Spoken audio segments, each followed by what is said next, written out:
Abdulla and Company Immigration Consulting. Big round of applause.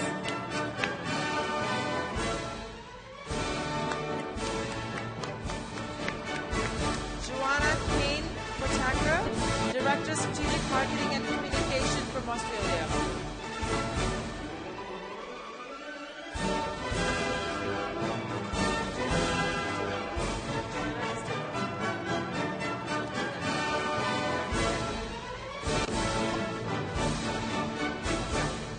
Dr. M.B.Chetti, Assistant Director General, HRD, Education Division, Indian Council of Agriculture Research from New Delhi. A big round of applause for Dr. Chetti.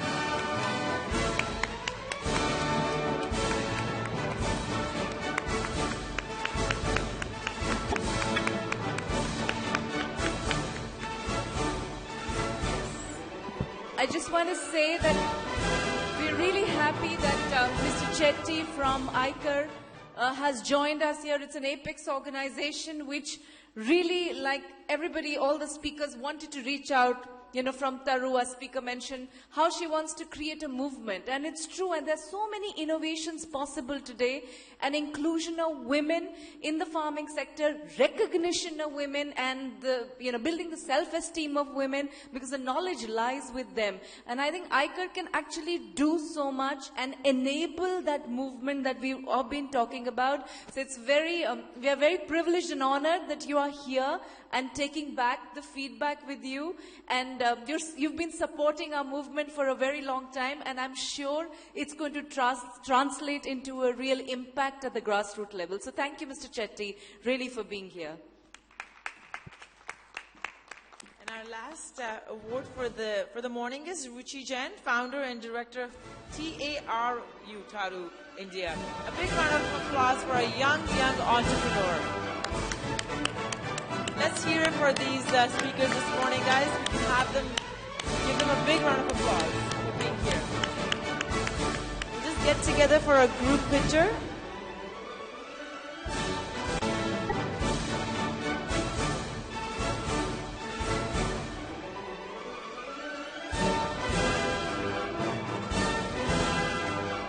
Iconic leaders creating a better world for all. Thank you, speakers, for being a part of our session this morning.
Ladies and gentlemen, we will be starting our next session at 9:45. The next session is Driving the Future Through Personal Example and Self-Belief. So don't go anywhere, take a small break, but we are going to be starting right away. Thank you.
Teach ಮಾಡಬೇಕಾದ್ರೆ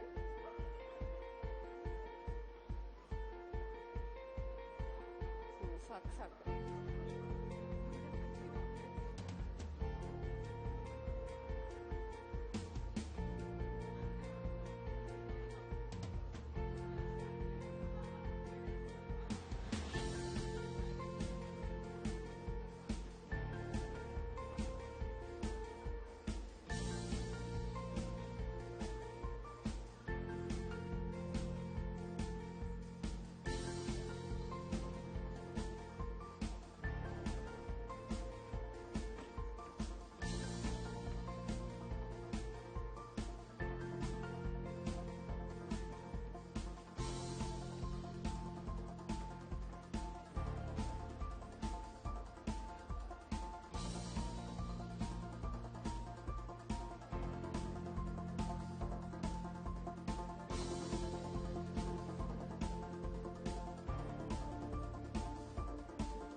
Takes pictures, but I never see them.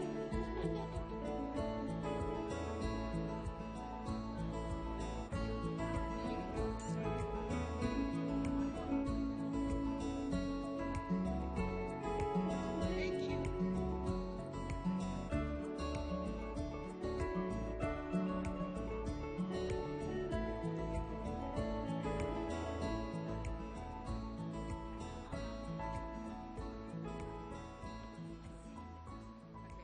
Okay. And you'll come up too. It's very dark. I don't even see myself.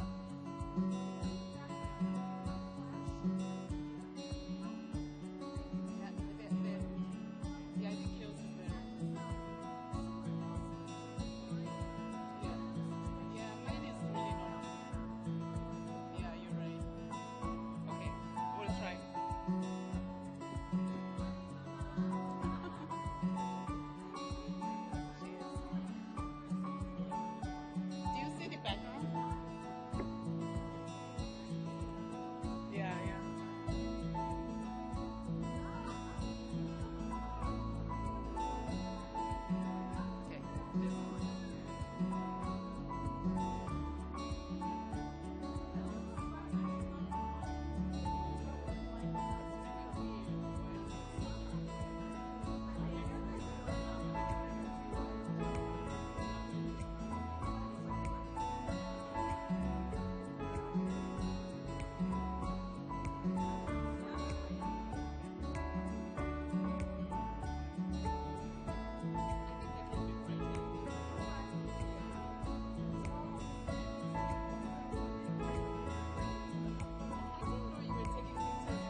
Okay, wait, you want to stand here? Yes.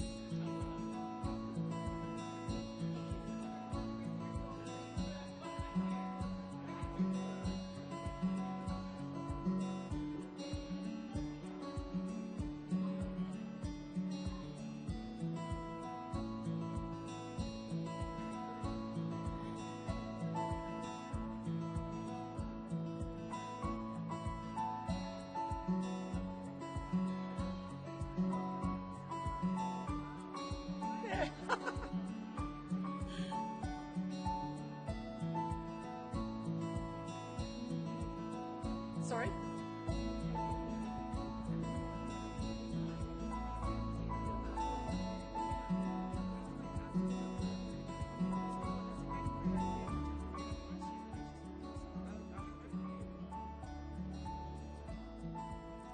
Good morning, ladies and gentlemen. We will be starting our next session right away.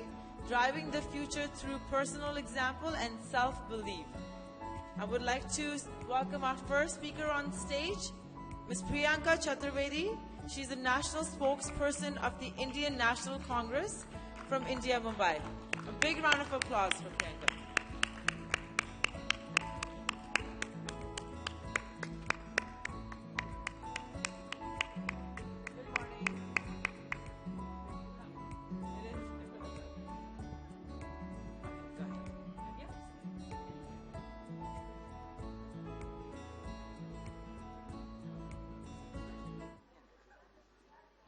Calling on stage Mr. Arjun Munda, the ex-Chief Minister of Jharkhand.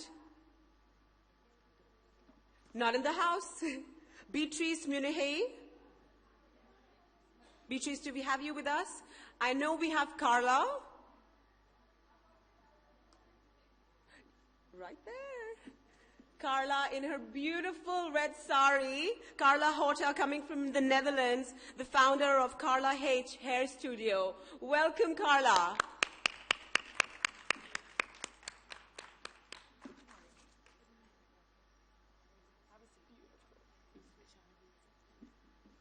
Next, I would like to invite Charu Kumar. She's an entrepreneur, speaker, an actor, travel blogger, and writer from India.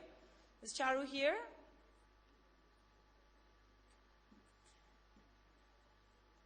Next speaker is Dera Khandewal, Additional Chief Secretary of Government of Haryana Corporation Department from India. A big round of applause if he's here.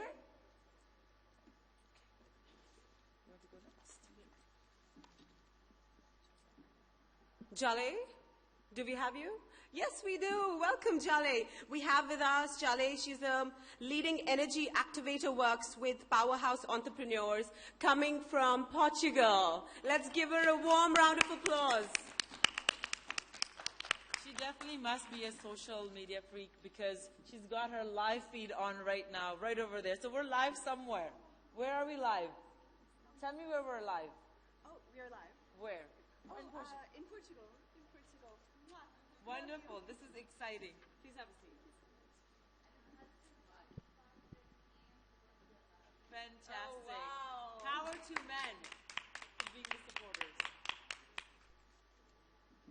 What do we have next? Our next speaker is Luzia Cristina Fernandez Palma. She's a journalist, blogger, poet, all the way from India.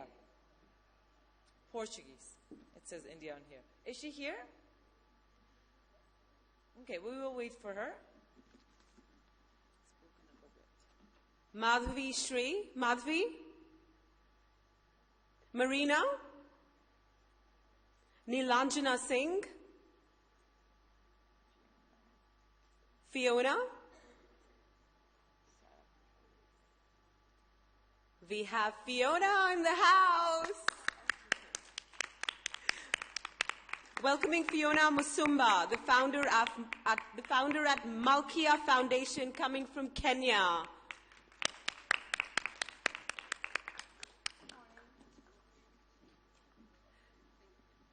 Do we have Sarah Paris? So we'll be joined by the other speakers shortly, but in the meantime, let's begin this very exciting discussion this morning, and I'd like to invite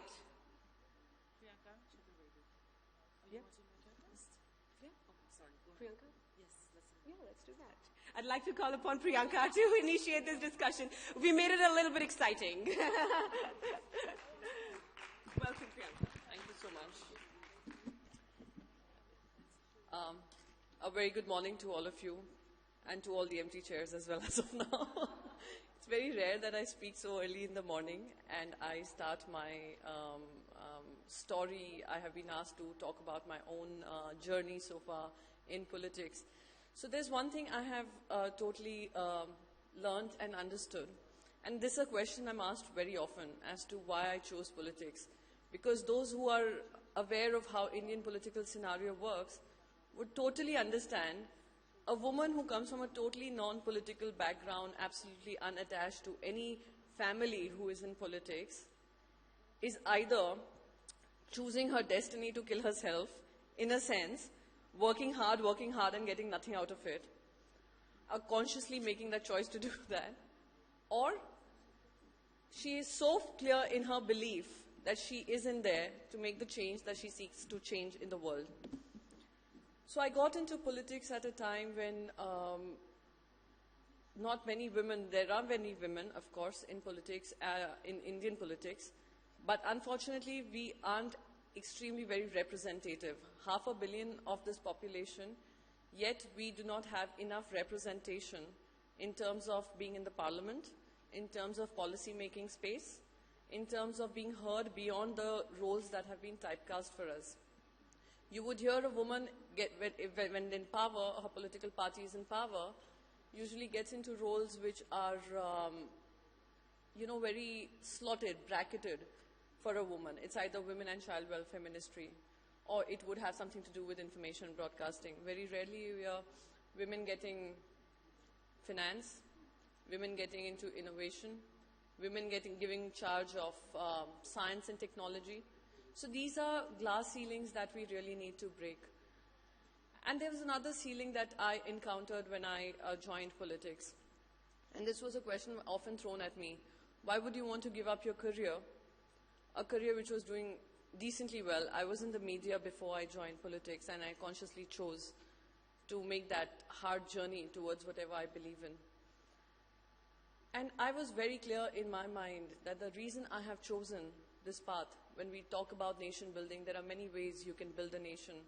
You can build through being participative in the economic progress of the nation, which many women do. Many of you are here today who do that. Or you do it through being in the policy making space, political space, where we can have policies that benefit not just a particular section, but all sections of the society. So when I was asked to speak here, I was wondering who would I quote, which are the famous, inspiring leaders I could quote. And then I realized that considering the journey is mine, considering that inspiration came from within, I need to speak from my heart and what I believe in. I think there were 4 steps in my journey which really changed where I stand today in front of you. I come from a family which did not believe in women going out and working. They felt that it was good that women get educated. Education was important for them to be self-reliant. But self-reliance only if it's needed, only if there's some compulsion.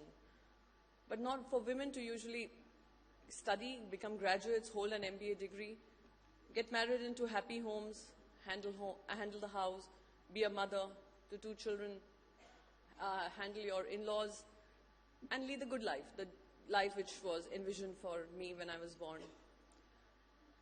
So when at 18, I was doing my college, I approached my father and I told him that considering that post my college hours, which were in the morning, I would want to work.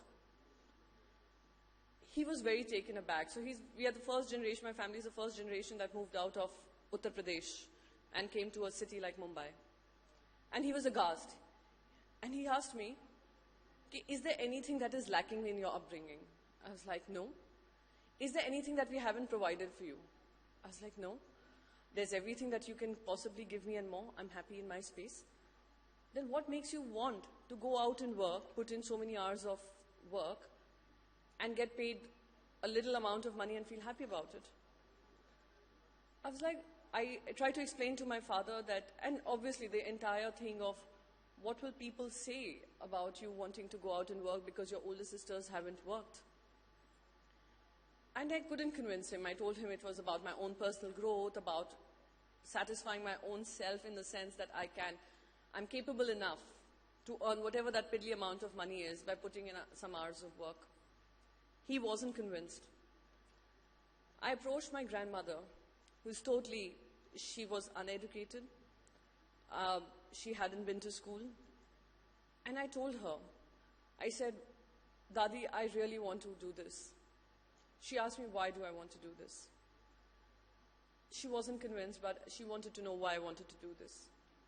I said, I want to do this because I believe that if I break that trend in this house, many people following after me and in the community that we live in would feel strong enough, empowered enough to contribute, to feel fulfilled, to make a choice, to have their voice. I want to be that. And something I think within her made her realize that what I was saying, I was very passionately speaking about it and I was very committed to it. And she approached my father and she said that if you do not bring that change, nothing else will. It's time you let her do what she wants to do. So that was the first turning point in my life. It was a part-time job where I started traveling on my own. I started working for X number of hours, feeling good about the salary I was earning, even if it was a little amount of money. And I saw the change even in my own house where my father, with immense pride, would go to 10 different people and say, do you know, while doing her college, she's also working. The second change came to me was when Mumbai terror attacks happened. So I was happily working, married, with 2 kids, happy in my own business space that I had created for myself, doing decently well, getting into ISB on a scholarship from Goldman Sachs. And I was extremely happy. I thought I've achieved quite a bit. And I'm sorry, have I taken too much time? Just enough. Okay, so I'll make it like really quick. I'll just, we politicians end up talking just so much. So anyway, so 2611 was, I think, the defining point in my life where I moved from thinking of myself contributing economically to wanting to contribute socially to a social cause.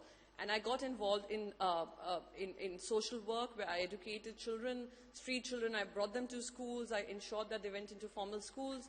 And from then on, the third turning point in my life was when the Youth Congress tried to bring in new people into politics. And I think from that day onwards has been a journey which I'm still walking on, and I'm very sure committed to and would want to be the change that I keep saying that I want to see in India too.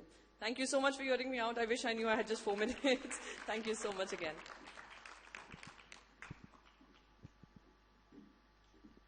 Thank you, Priyanka. It's really nice to see women leader being part of, a National Congress Party. So very empowering. Thank you for being with us this morning. A big round of applause for Priyanka. Now I have a very young new speaker that's just joined us. Her name is Chereese Ricketts. Her company, she's the founder of Emotions Jamaica. She will tell us more about her company when she speaks. Are you coming from Mexico? From Jamaica. You're coming from Jamaica. A big round of applause for Chereese. I also want to mention that we have a very iconic woman sitting in the audience with us who will be joining us. She will not be speaking today. She has spoken previously, but she wanted to join us and actually sit on the panel this morning. Her name is Yasmina Azhari. She's a businesswoman from Syria. She's been awarded by Forbes 3 times as one of the best women in business. So a big round of applause and thank you for joining us.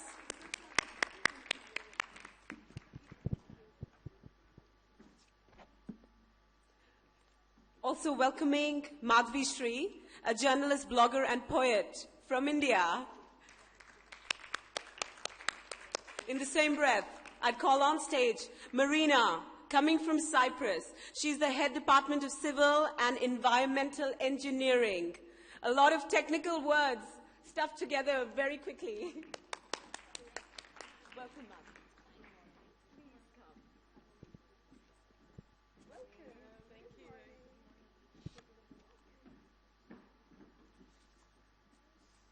You continue? my absolute pleasure to call to speak with us next, Carla Hota.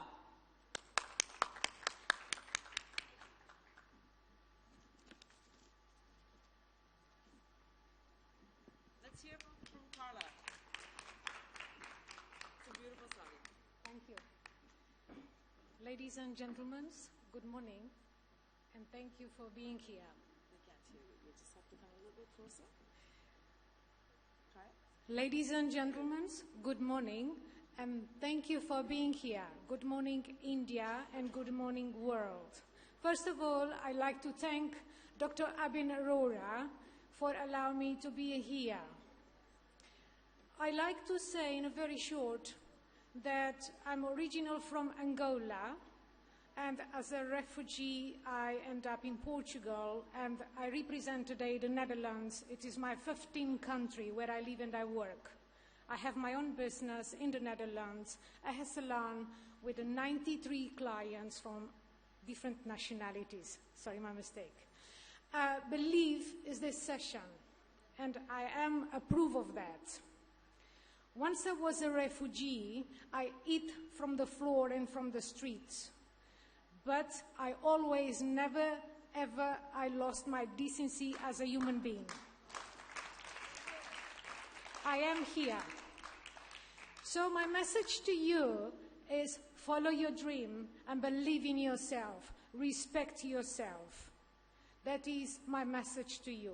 I do not have much more time, but I like to tell you that each one of you is responsible for your own future and your own success. I dedicated my success to the people who never believed in me. Thank you very much. Bharat Mata Ki Jai. Thank you.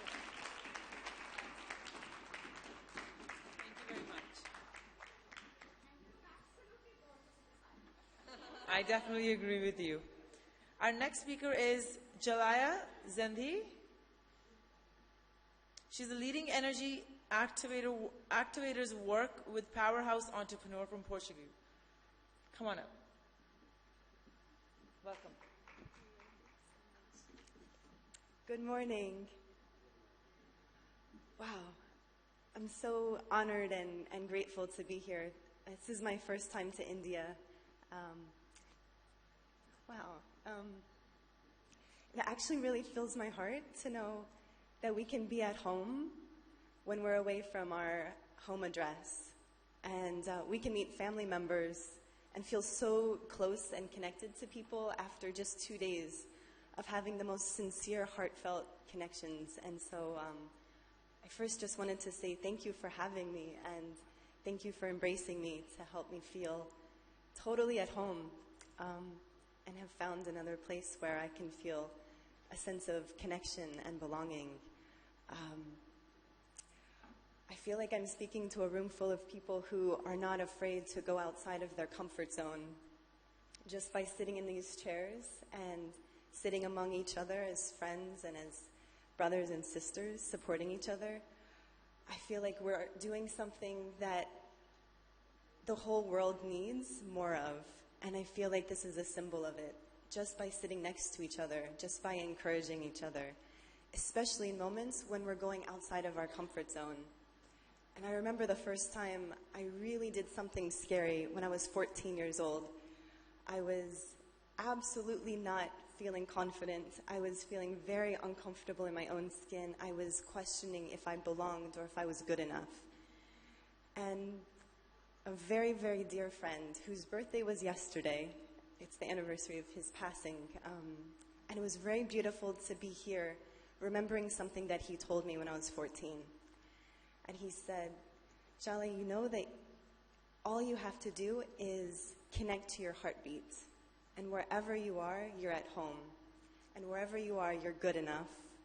And wherever you are, you're going to meet kindness because you offer kindness. And it will be reflected back to you in all types of ways.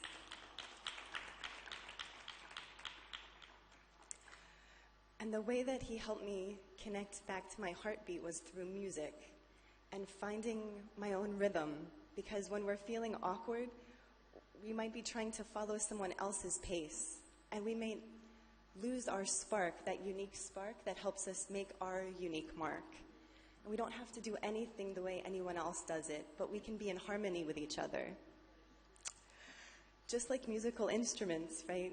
There are lots of musical instruments, and when they're all in the same key and they're all in tune with themselves first, then they can be in tune with others. And we can actually make really beautiful music together, and we can sustain our spark. You can sustain your beautiful spark and make your mark on the world in your own unique, precious way. And tuning into your heartbeat is one of the fastest ways that you can do that. And I'm honored and privileged and so grateful to be among sisters and brothers and continue my work where I can help encourage and help accompany powerhouses to keep their spark so that we all get to make our mark, following our own internal rhythm so we can sustain it. So many blessings and so much love to each of you. Thank you.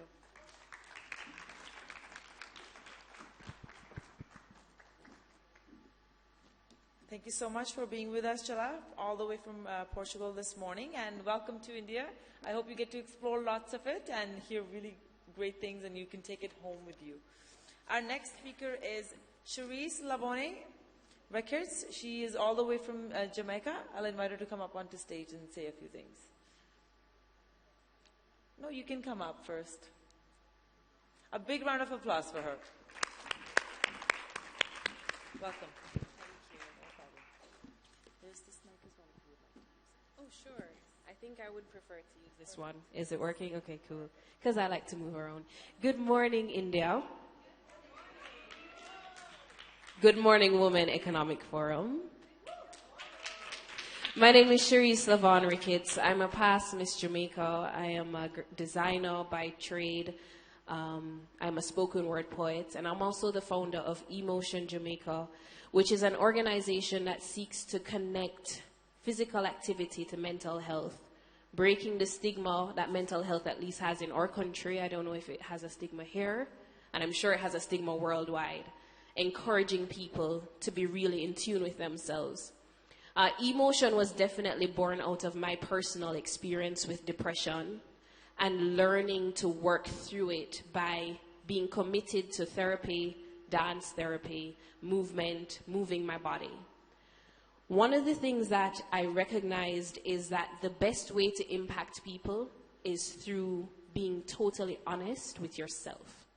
And so the reason I chose to be a part of this theme, driving the future through personal example and self-belief, is because I've noticed that in my own life. When I'm trying to dictate over people's lives, it doesn't really matter. It doesn't work. But when I really take the energy and focus on building who I am, people are inspired by what I produce, and then they are transformed.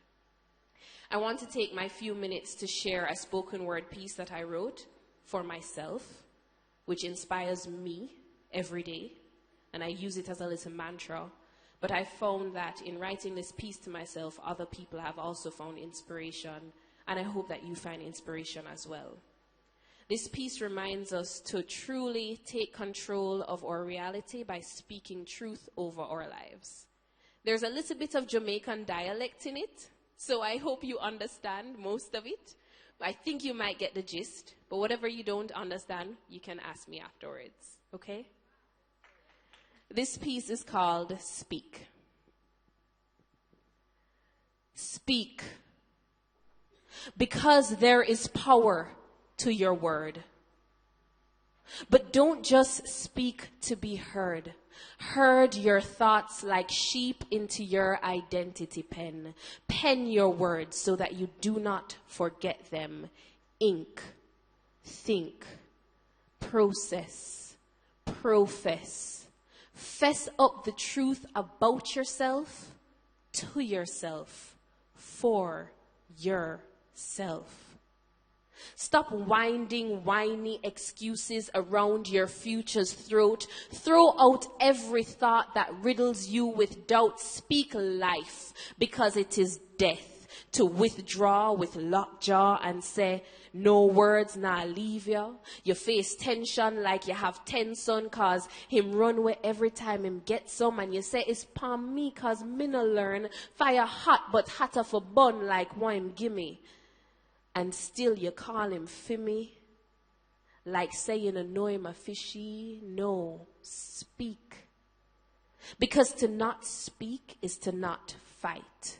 To not fight the silence that bites at your rare heart like a devil cutting into a cow's rare part. This is how he keeps you in captivity. With truthless knives he slices carefully, precisely into your heart identity, chomping on this rare delicacy. And for you not to speak is like kissing him, pretending that you don't taste the blood that's running through his teeth. So speak.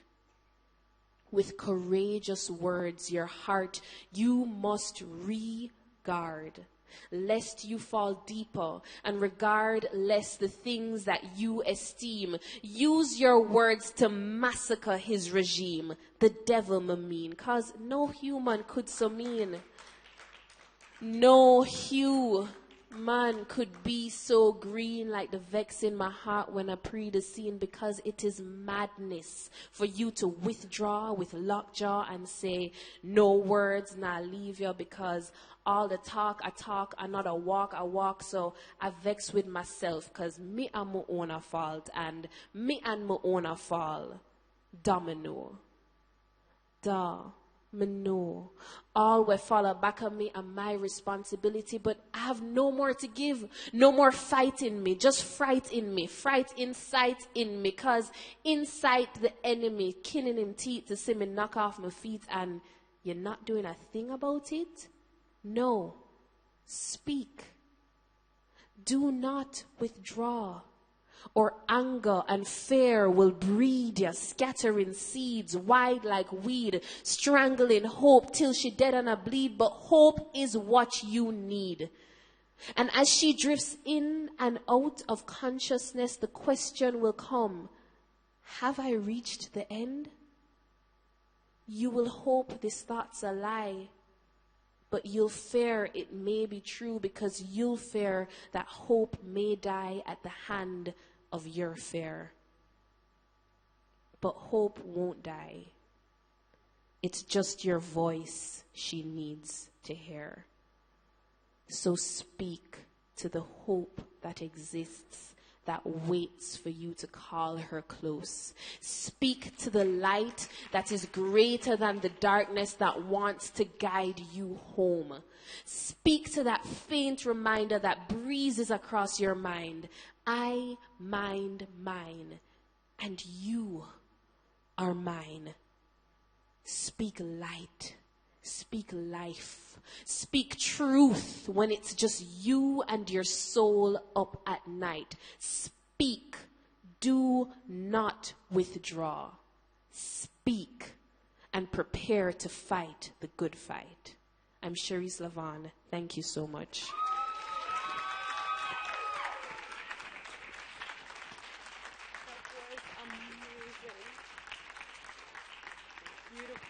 Wow, we're very, very moved right now. Speak light, speak life. Thank you, Chereese, for sharing with us your unending talent and a beautiful range of emotions. Can I call Madhavi, Shree to speak with us? A journalist, blogger, and poet from India. Welcome, Madhavi.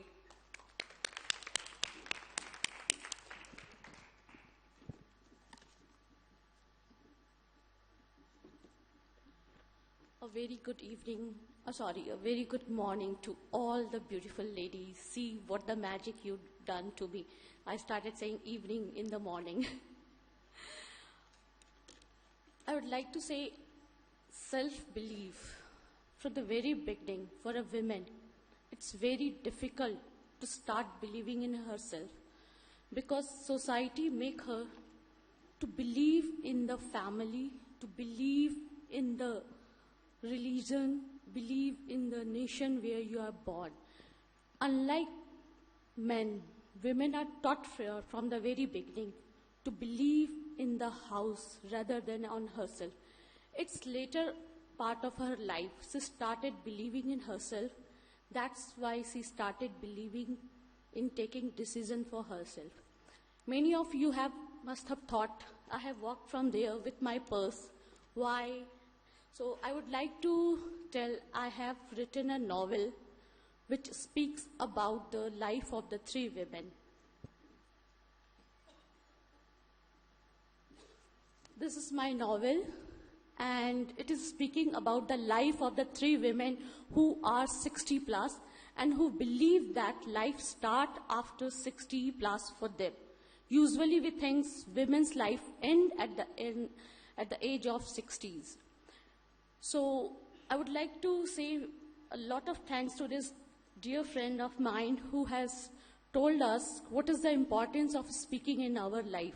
Even writing a book is also speaking for yourself.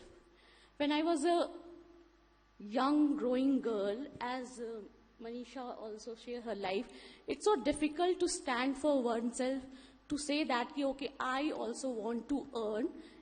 In a middle class family, when your family thinks you are not supposed to earning member, it will bring a disgrace to the house. Had it been the decision of the boy, they appreciate it, they rejoice it. Okay, now my son is taking care of the family. But if a woman decide, I want to do something for myself, I want to earn something for myself, then family thinks, are we not providing her? I also decided in early part of my life, okay, I will do some tuition and finance my study. And I was debarred from doing that. I wanted to be a chartered accountant. I really pushed my mother to allow me to go for this study. Unfortunately, I lost her while doing my CA, and losing her made me start writing. And that's how I become journalist, because I started move toward actually I'm born and brought up in Calcutta. So I feel media is not as wonderful, as glamorous, as wide as it is in Delhi. So I shared my decision with him. He obviously don't wanted me to come to Delhi. He wanted me to be settled down in the life, as all Indian fathers wanted. But I decided one day to come to Delhi, and I took the decision all alone. And now I thanks myself, okay, I took the decision. I came over here. I've been in Delhi for the last 10 years, won 4 awards in media for my gender-sensitive write-up. This would not have been possible had that day I would not have dared to be what I am. Okay, I am running out of my time. So before I will move from here, I will just say it takes a lot of time for a woman to take decision and move out of the houses. But many women have started doing that. And now society don't look at it as something very ugly. Later your family also accept you. And recently I have designed a gender-sensitive t-shirt. I use the fashion to reach out to the young kids to program their mind, because I feel it's a mutual respect and lack of equality, lack of trust, which are the reason of the crime in our day-to-day life. So I would like to just share my t-shirt with you. And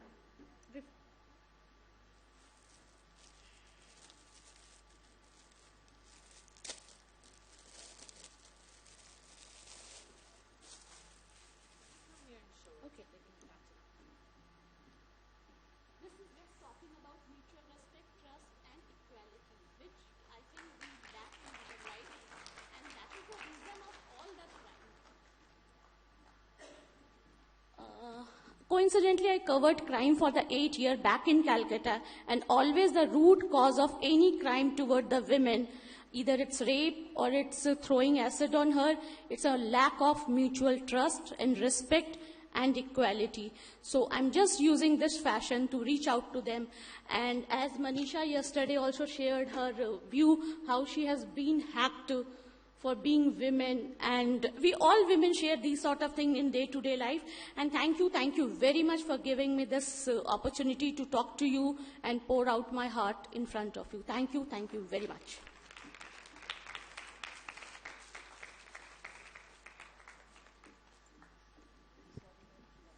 Thank you, Madhavi. I think it's very important as a journalist. You know, it's a big responsibility you have to make sure that you are, as a person, making a difference. And you've shown us so many different ways that you're reaching out to the community. So thank you for that. Thank you for sharing your T-shirt with us as well. Hopefully we can have more people wear it throughout the next few days. I have our next speaker, Marina Neofito. She is from Cyprus. She's the head department of Civil and Environmental Engineering. A big round of applause for Marina. Hi, Marina. Welcome. Hello. Thank you. Good morning, everybody. Thank you for being here. For those that we may have not met before, I'm Marina Neofito. I'm an associate professor in the University of Cyprus, leading the Environmental Fluid Mechanics Laboratory. We've just finished half an hour ago a session in next door room on self-empowerment, sharing our stories of how our losses in life became eventually, instead of a point of vulnerability, a point of our strength in our life. And I have to confess that I still feel quite moved and emotional for what we have shared with people and between us. I will be short in this presentation, in this talk. What I want to share really with you, if there is one thing I want to share, is about discovering your passion, dream, and don't fear to become yourself. I lost my mother when I was 14 years old. I have two younger brothers. I had a father who quitted his job, and he was planning to start a job with my mother that we have lost at that time. And I was left in a situation where there was not much horizon for me and not much space. My passion and kept dreaming, never gave up, brought me to Cambridge University when I was 18. And from there, step by step, I stayed there for 15 years, visited a lot of places, but that was the turning point for me and brought me where I am here. What I wanted to share really is just don't be afraid to dream, to become who you are, and really follow your passion. Life begins when you challenge your comfort zone and you become yourself. Thank you, and go for it. Bye.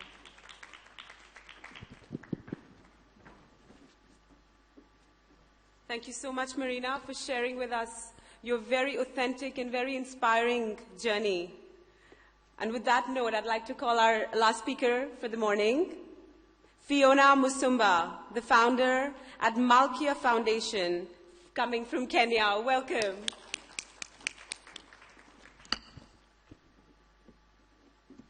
I want to say thank you so much for being here.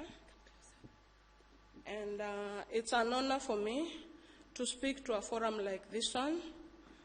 I was asked to talk about why I do what I do. I do what I do for so many reasons. I'm the founder of Malkia Foundation. At Malkia, we empower girls with educational opportunities and women with skills for enterprise development for sustainability. Why do I do what I do? I've been there, I've done that, I've seen it all. I'm fighting poverty because I was born from a very poor family, and I'm fighting to give girls an education because I dropped out of school because of poverty. I'm also fighting to have mothers have good health care and children because I lost a son because I couldn't afford medication for him, so I had to watch him die because I couldn't take him to hospital. I'm doing what I do because I was a child bride myself. I dropped out of school when I was 17, so I got married at that time. So I try to keep girls from getting married young because I know what it means to get married young. And when I was getting married at 17, after having dropped out of school, I was in the 11th grade at the time with no money and no future. So I told myself, okay, I'm a very bright girl, but because I can't go to school because my mom doesn't have even a chicken to sell to take me to school. So there were 3 options for me to take. Either work as a barmaid, be a house girl, or get married. So because I didn't have a boyfriend at that time, I told myself if I I happen to see anybody who wants to marry me, then that's what I'll do. So I got married to my first boyfriend, who is still my husband right now, and I was only 17. In 5 years, we had so many problems. There was no food. There was a time when we were homeless. So what I had to do was that I realized that I had to do something. So in that 5 years, I was a mother of 2 very beautiful daughters who needed to be fed, clothed, and have their other basic needs met. So what I did was I went out looking for a job, but I realized I couldn't get a job because I didn't have the education required to get the job. So I told myself that I'll borrow some money to start a business. I borrowed some $20 from my brother-in-law and started an onion business. So it was during this time that I realized I'm not cut out to be a businesswoman because I lost the business in 2 weeks. So as I was trekking from the market, going home to talk to my husband about why I didn't have a business, I decided that I really needed to go back to school. Long story short, 5 years later, I registered as a private candidate, sat my high school exams, and then when the results came, I had passed. The problem was that when I passed, I realized that when you test something, you want more of it. So I yearned for a college education. I got someone in Austria who paid for my college education for a diploma in mass communication. When I got the diploma, I realized that the job market is tough. You can't get a job there were 3 ways to get a job in the media industry in Kenya. That's still the case right now.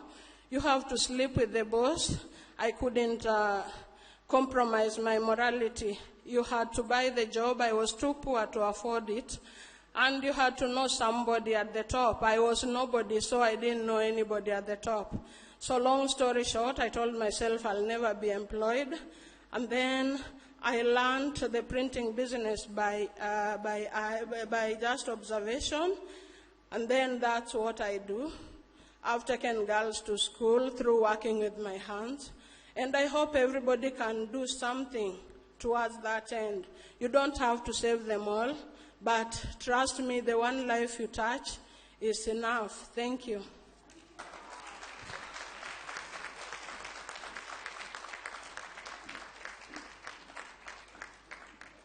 Thank you, Fiona, for being so open and so personal with us. It is so important for us to see, where you've come from and what leadership roles you took to be here today. So very, very proud of you. A big round of applause.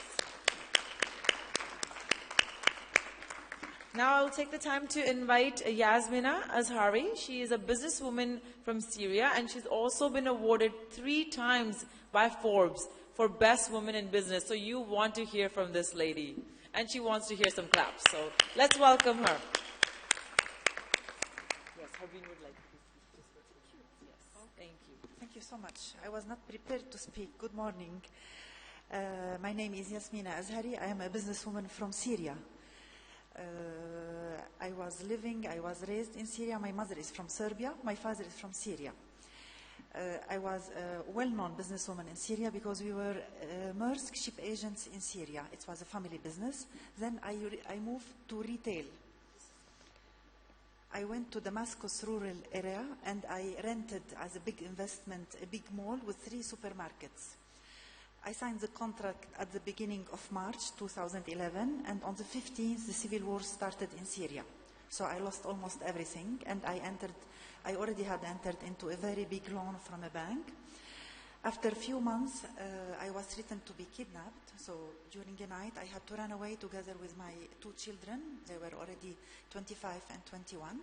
We had to leave the country, and we went to Dubai. Dubai was the best place for me to go as a businesswoman. As I was introduced, I was nominated by Forbes Economic Magazine among the 50 strongest businesswomen in the Arab world for 3 times. Thank you. I was awarded by Her Majesty the Queen of the Netherlands as a knight. So I am ranked in the Netherlands, I am decorated and awarded as a knight because I am acting as a honorary consul of the Netherlands in Syria since 1999. And I'm still acting as the honorary consul of the Netherlands.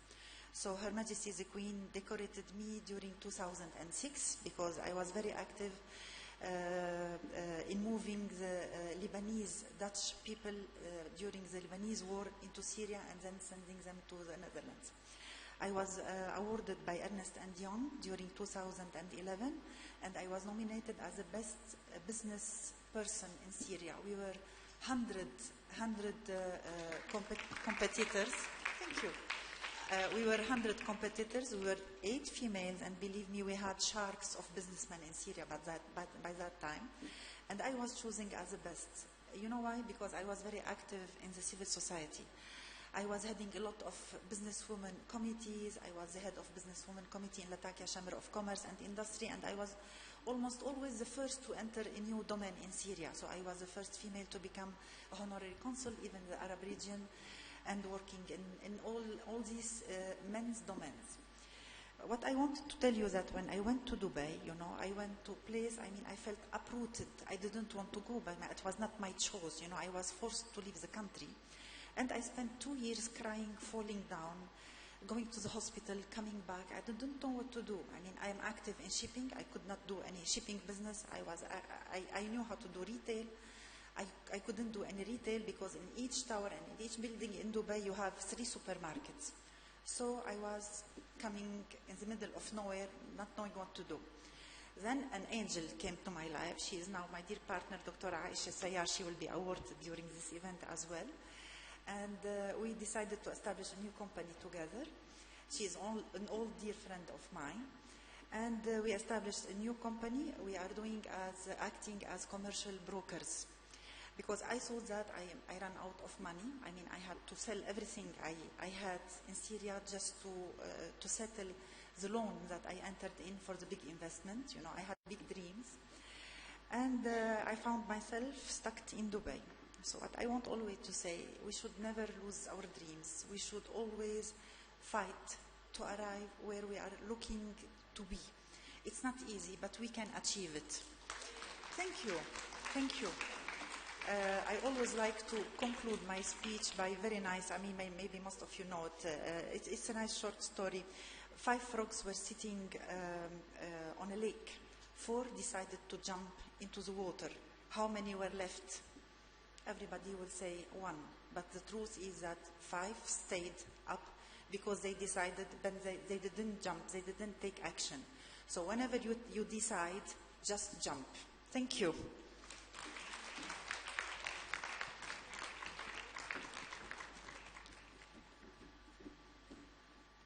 Thank you so much, ma'am, for sharing your really powerful journey with us. And I've been hearing more stories from Harbeen about you.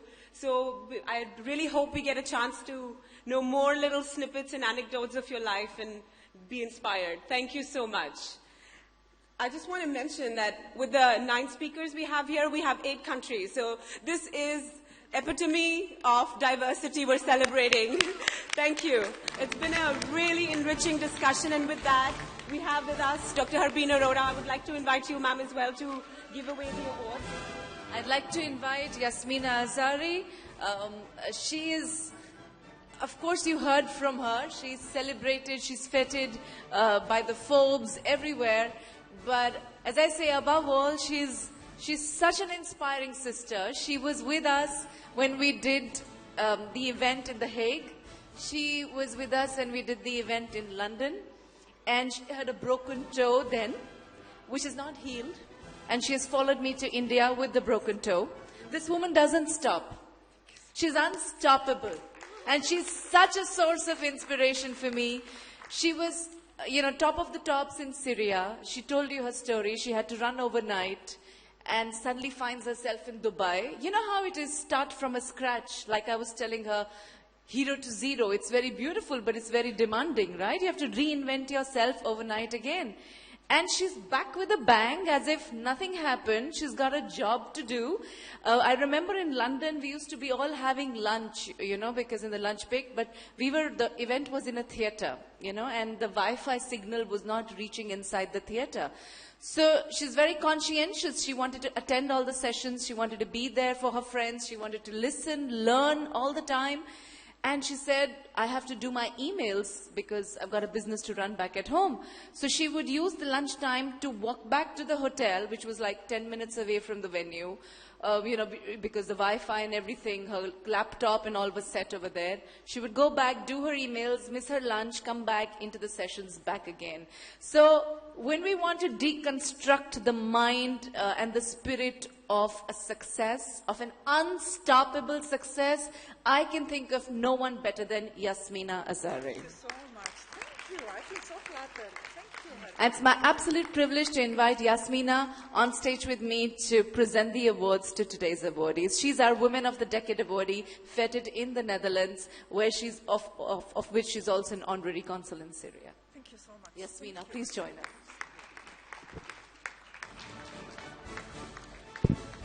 Our first awardee for this morning is Priyanka Chaturvedi. Priyanka, please step up and accept your honor as the iconic woman creating a better world for all. Thank you.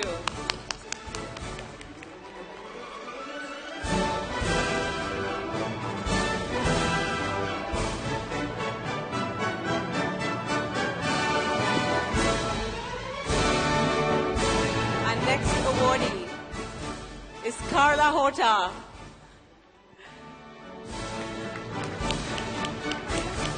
Don't be so surprised, Carla. Congratulations.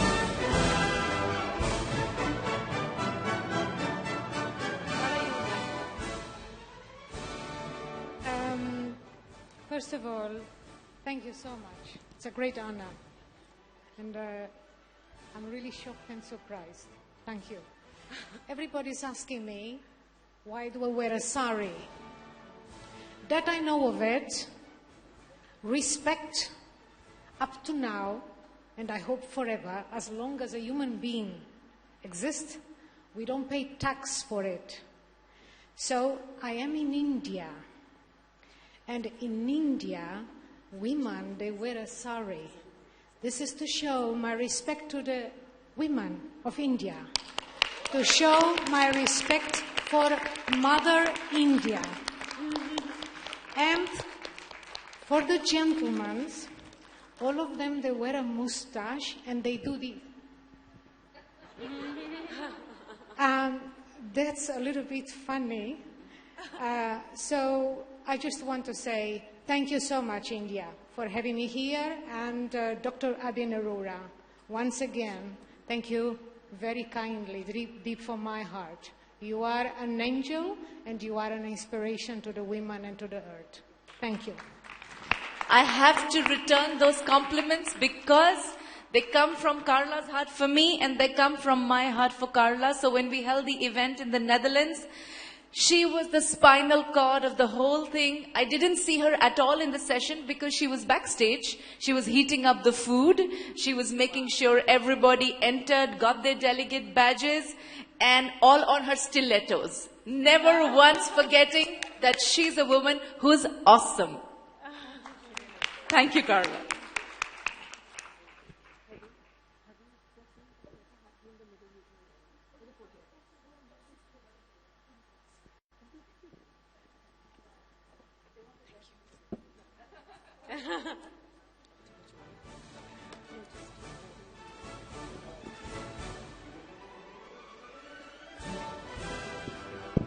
The next awardee goes to Jale Zande from Portugal. Many, many congratulations to you, Jale.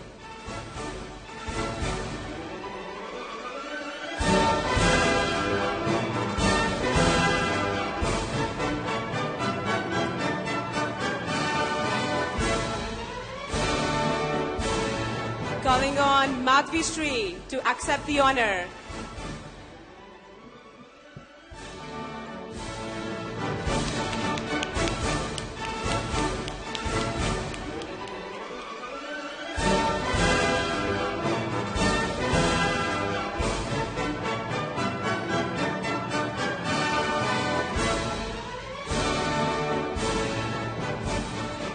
The next awardee is Marina Neofito from Cyprus.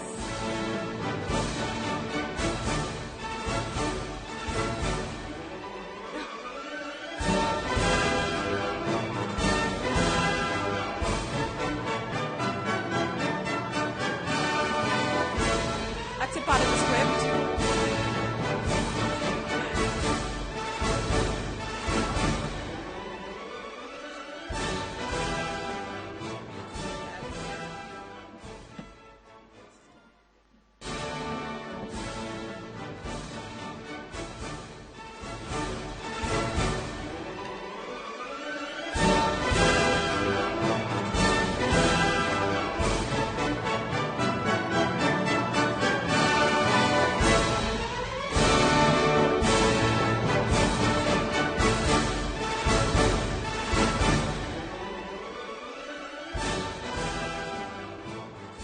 Fiona Musumba.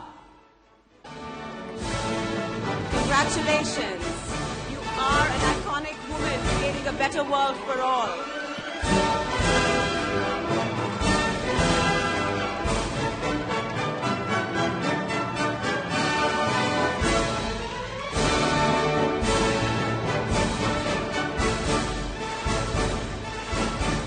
We'd like to award Chereese Ricketts for the outstanding body of work she is engaged in.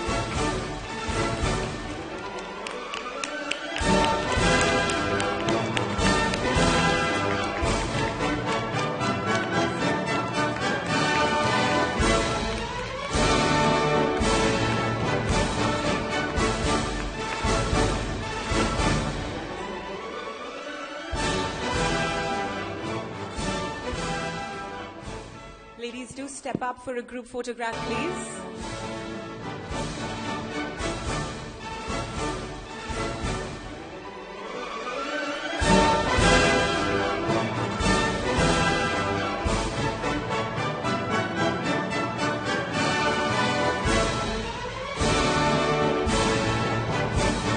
One of the most colorful panels we're going to see today, I'm sure.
Ladies and gentlemen, we will be starting our next session at 11 o'clock, understanding the century of social media, personal branding, and privacy.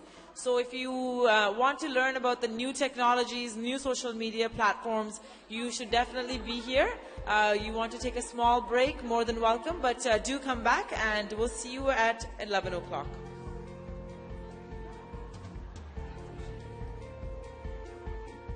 Abhi, what time is it? I have to run to the back.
Morning, ladies and gentlemen. We will start our next session.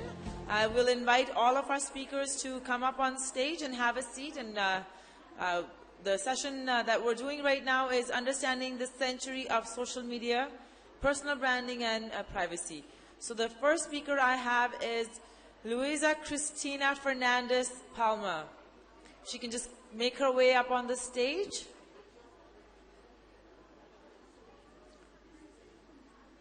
Next, I have Brittany Grath, Tarika Aldasiva, Dorothy Githay, Fahad Khan, Fatima Babakura, Fungai Misty,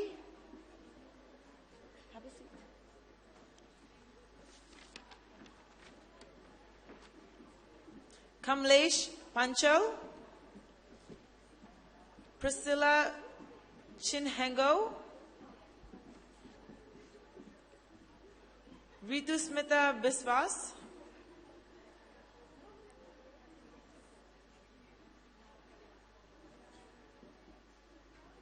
Shanila Jayasuriya,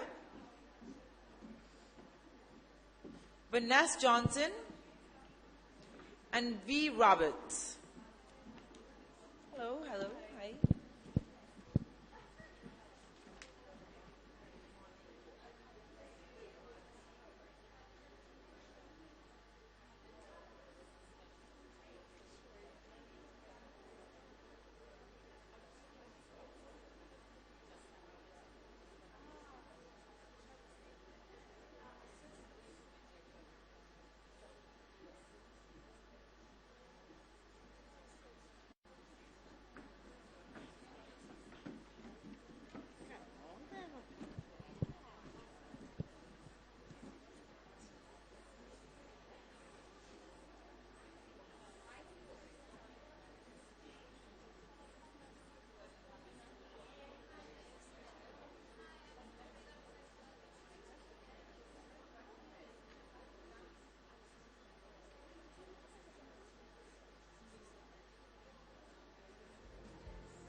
All right, ladies, we have all of the beautiful social media, what do I call it?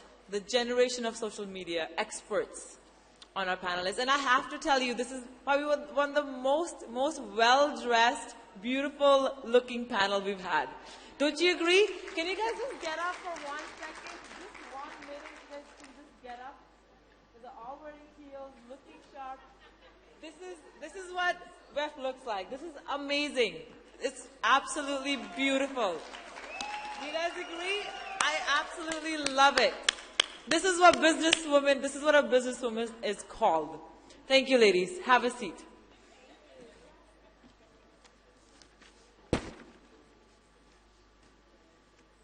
So I will call up our first speaker.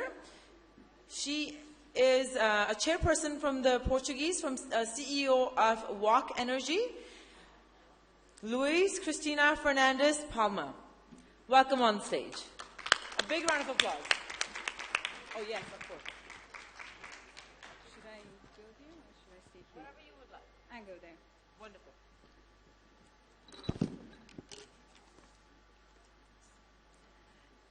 Good morning to all of you. Thank you very much for listening to me. And I want to thank you to Aurora, my dearest friend, for inviting me to be the chairperson for Portugal. And I know that I only have a few moments in a few minutes, but nevertheless, I just want to say one thing. We are here all together because we want to make history. We want to change. And because we have so many numbers and so many different faces and so many different cultures that we can do it. We challenge. I challenge, you challenge. A few days back, I challenged to the World Bank and said, well, we have a new model, and this new economic model should be engaged right now. I have 6 daughters. I will not have time enough to wait again 100 years like the suffragettes in the beginning of the 20th century to have the right to vote. We earn that right as a civilian to have equality gender. That's why we are here, and that's why we should move forward. Today, with this panel, I just want to announce that I will be relieving shortly to the World Bank a new economic model to all the banks to be used worldwide to make sure that gender parity will drop. We are talking about more than $13 million. We cannot wait anymore. It's time to move forward. We are all, and I'm proud to be an old member and a chairperson for Portugal. My chapter will be in October 15, 16, and 17 of October. And I wish all of you, and I welcome all of you to be there. Please do so. Thank you so much for your time.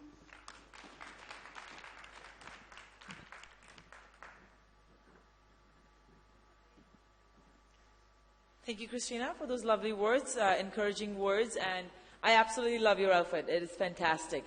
And you said you have 5 girls? 6 girls. Amazing. That is amazing. And you still have time for all this.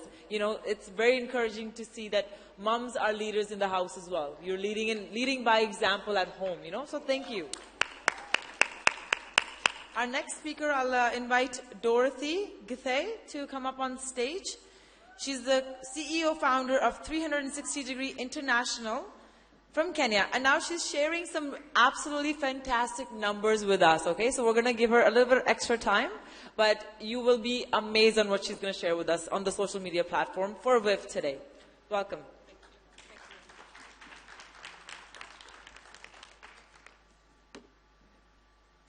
Ladies and gentlemen, it's only day 3. I have been inspired. I have been transformed. I have been impacted by my soul sisters. I have had the greatest laugh. I remember yesterday sitting with great authors and speakers that I look up to and laughing so hard when I said to Dominic Salowski's sister, they're from Bristol, a daughter, I said to her, please fix your mom's hair. And the mom blurted out that her hair has always been a mess and that she's had struggles. It frizzles out. And the daughter has beautiful hair. And the mom said that the daughter says to her, Mom, all you have to do is start with a hairbrush. Basically just a simple step. Inspired by Linda Dyer, Alex Okoroji. What a group of soul sisters who have been so inspiring. Most importantly, the super soul sister, Habeen Aurora, so inspiring. In Kenya, and Jennifer will attest with me, when someone does something special, we do a special clap. So I'm going to ask you to join me. So at the count of 3, we call the lightning clap. You just do, okay? So 1, 2, 3. Okay, Habeen has done a lot more than that, and we have all done a lot more than that. So let's do it a little bit louder, like soul sisters. At the count of 3, 1, 2, 3. Okay, so well done to the team that's organizing this. I'm here to talk about social media, and I come from a country called Kenya. My name is Dorothy Githai. I work with women and youth entrepreneurs to inspire them, to encourage them, especially using social media, digital marketing skills, capacity build them on digital marketing skills to get their businesses onto international trade. Because with social media, there is so much that can be achieved. I'm proud African, a continent that is rising, so colorful. We no longer, we now celebrate our diversity, the colors. It's now become the in thing. And I also come from a country that the capital city was nominated #1 in the world in terms of innovation. So I'm really proud to be Kenyan standing before you at a global forum. So I'll start by just sharing with you some of the statistics that came out of what we did. So basically, you cannot have in today's world, you cannot live without seeing those symbols, okay? There's a lot that has been talked about social media, especially when it comes to politics and politicians, and people look at social media as a negative aspect of life. But I'm here to tell you today that you can balance between your life and your business life by impacting others. And the biggest reason for this is not every single person can afford a flight to come to New Delhi to witness some of the beautiful things we're learning here. However, with the use of social media, we're able to impact a lot of people. So this week, with the help of a team of young Kenyans, we were actually tweeting hashtag WEF 2017, and I know a lot of you are doing that as well. And so the results of it is, so these are some of the tweets that were done during the week, okay? So day 1, I want you guys to get the statistics. Day 1, 4 million mentions online of Women Economic Forum 2017, okay? You can see, and that's the other thing. We're able to share the messages to people that cannot be in this room, but in real time, they're able to see what is happening. They're able to see the special messages. We've had a beautiful speaker, some celebrities from India that I don't even know, but some of the messages that they spoke, because I was somewhere else in another room, I saw them online because I went out and was retweeting. And so the other thing is that the power of social media is that whatever you post is for life. So if you post a message and you're trying to empower, or even sharing your story, a young person in another country will see it 2 years from now, 10 years from now, and that will impact them really, really massively. So the organic growth, and these are figures from, these are statistics from basically hashtag WEF 2017. The organic growth, so the potential impact is 30 million, so 30 million. And then in addition, next page, please. So you can see it gives you real-time statistics. Hashtag WEF 2017, despite the fact that in Kenya right now we're having political campaign, it was trending at #1. So the conversation about what you're doing, what you're talking about, was trending at #1 in Kenya. All right? So this is really, really key. So my encouragement is to Jennifer Riria, Please, we had a conversation. Start tweeting. You know, Jennifer is from Kenya, and she's got a lot of knowledge. She's the first woman, opened the first woman bank in sub-Saharan Africa, and she has a lot to share. If she can tweet and blog her information, people will do it. And it's very easy to separate the business side and the personal. Habeen, I'm waiting. I'm pending to be approved on your account.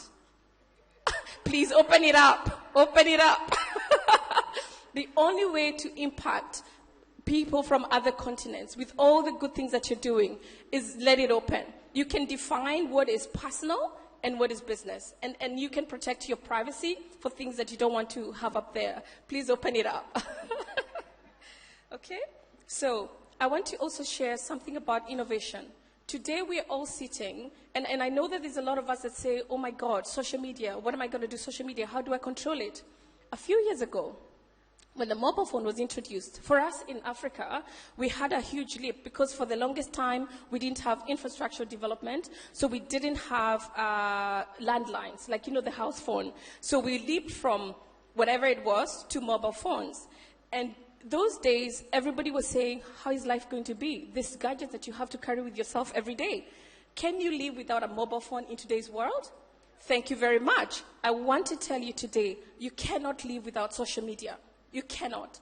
The difference is that you define what content you read, what content your children read, okay, because you can control that. It's all in your control. So it's really important that we start to share. And today we are hoping to trend again in India, in Kenya, in all of your countries. So if we join hands and tweets or Facebook, all of the things that we can do, hashtag WEF 2017, we'll be able to impact a lot more people. Asante sana.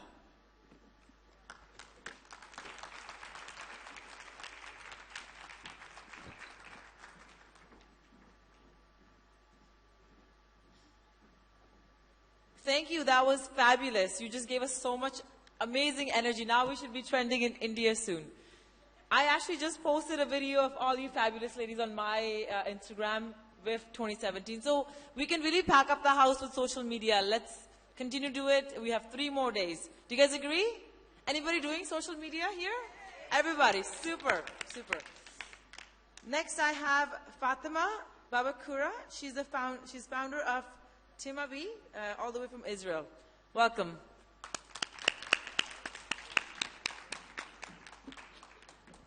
No problem. Hi everyone, my name is Fatima Babakura. I feel very honored to be here, first of all. I feel like a baby here. I'm only 21, and I got here yesterday, and just being here, being inspired by a lot of people, I know that I have to work.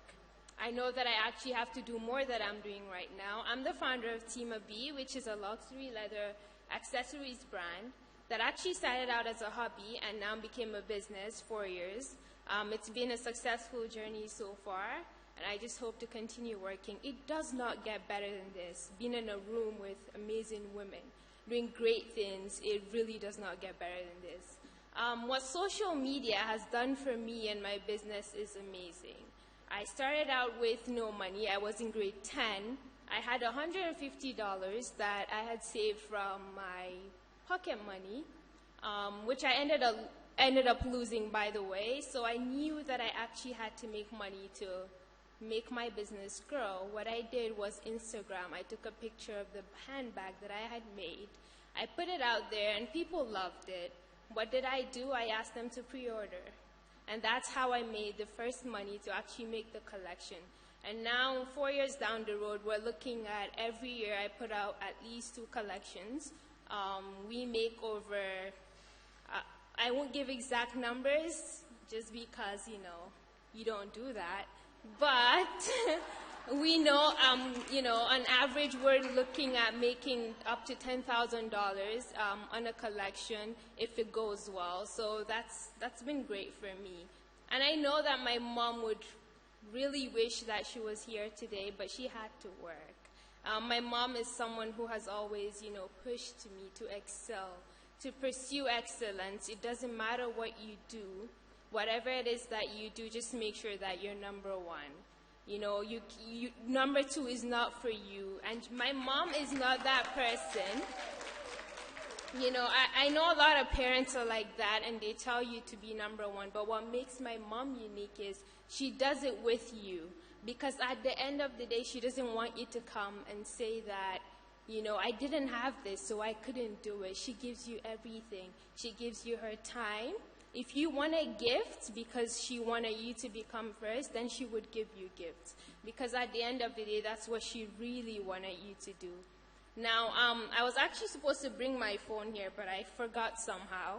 And I was supposed to take a selfie because I wanted to explain what the power of a selfie is. In this generation, my generation, a selfie really is a veni, vidi, vici. You came, you saw, and you conquered. I am here. If I had a selfie, which I will be taking when I go back, it's basically telling that I came to India, my very first time here, by the way. I've seen amazing women, the ones that have inspired me and will continue to inspire me. And I have conquered because here I am standing, speaking to people who are listening to me. And it means everything to me. When I got Dr. Harbeen's email, when I got an email from Dr. Harbeen asking me to come here, it almost felt like, are you sure? Because, you know, like I went on Google and it's like amazing women who have done amazing things. And here I am. I'm still in school, by the way. I finished in December. You know, it's like, and when I told my mom about this, she said, wow, that's amazing, you know. Don't think that you're not anything simply because of your age. You're actually doing something. You're creating an impact. And that is what really matters. And the foundation for my business has always been create more jobs. I have a studio in Nigeria, and with it, I have been able to employ people. You know, with that, they've been able to feed their families and also, like, help with education for their kids. I'm going to have to leave now because I just heard the bell, but, you know, whatever it is that you do, put your passion in there. People are watching. And it's social media, so whatever goes out there, make sure that it's something that you want to represent your brand. Thank you. Thank you, Fatima. I love listening to your story, especially how you started, you know. The whole pre-order thing is superb. I think I just got an idea as well. So thank you for sharing that. Our next speaker is Fungai Mutisi. She is the founder, MD of Image Exchange. And I will tell you where she's from when she comes up on stage because it says India on my schedule right now. Where are you from, ma'am? Zimbabwe. Zimbabwe. Okay, we have Zimbabwe in the house. Big round of applause. Here we go. Thank you. Before I say anything, I would like to invite you to Ululet, the way we do it in Zimbabwe, when someone does something so well. And the person is Dr. Harbeen, because she has done something very well. So in Zimbabwe, we say, Mwana wangu iyeye, which means that's my child. So in the count of 3, I want you to say, Mwana wangu iyeye, pointing to her. So let's do that now. 1, 2, 3. Mwana wangu iyeye. Thank you very much. Thank you very much. I'm going to use her as an example because we can relate to her, all of us. Thank you very much.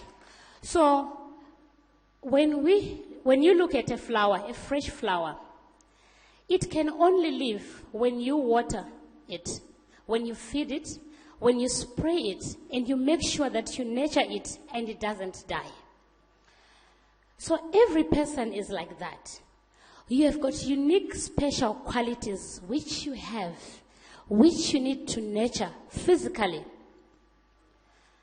Now, she is like a flower. She has got unique special qualities that she has, same as you and me included. And now, in the click of a button, swipe of a screen, someone beyond the borders can reach you through social media.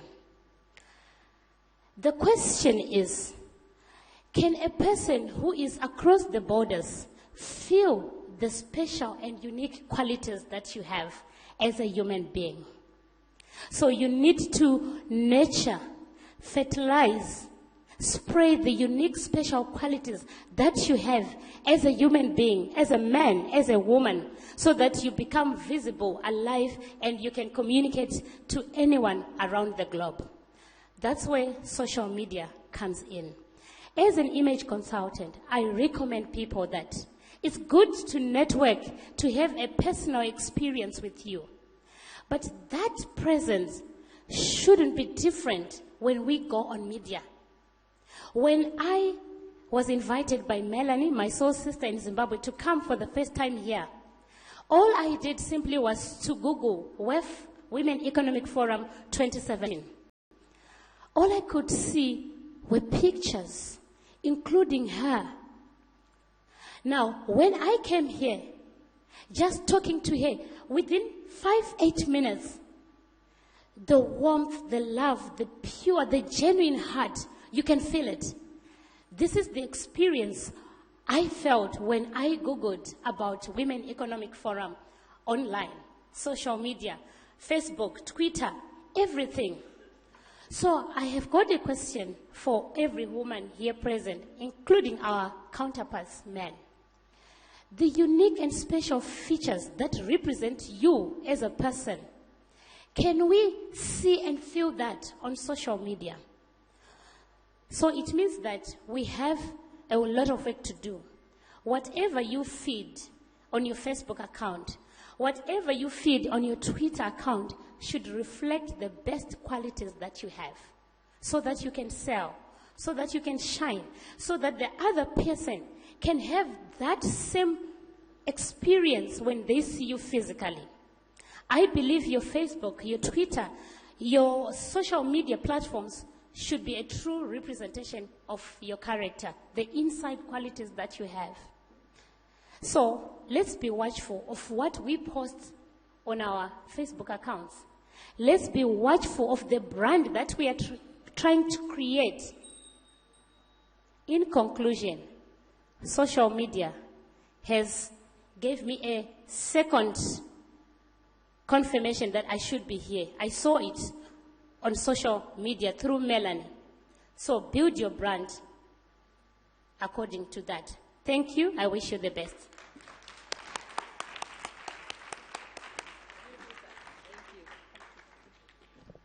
Thank you so much, Doctor, for sharing your personal story with us, and very well put together. So do watch what you put on social media. I think it's important. And like Fatima said, I came, I watched, and I conquered. So that is the whole idea of social media, because they can see all of us hanging out here and talking about leadership. So thank you. A big round of applause. Our next speaker is Priscilla Chinhango. She's the founder of Uniquely Unstoppable from the U.S., from D.C. Welcome, ma'am.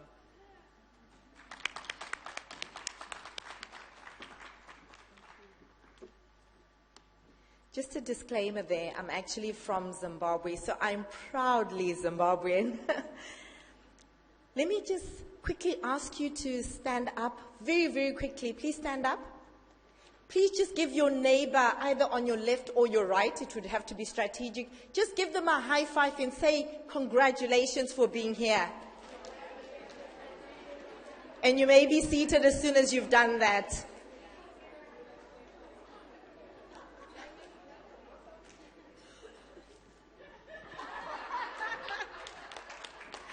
Now here's my man.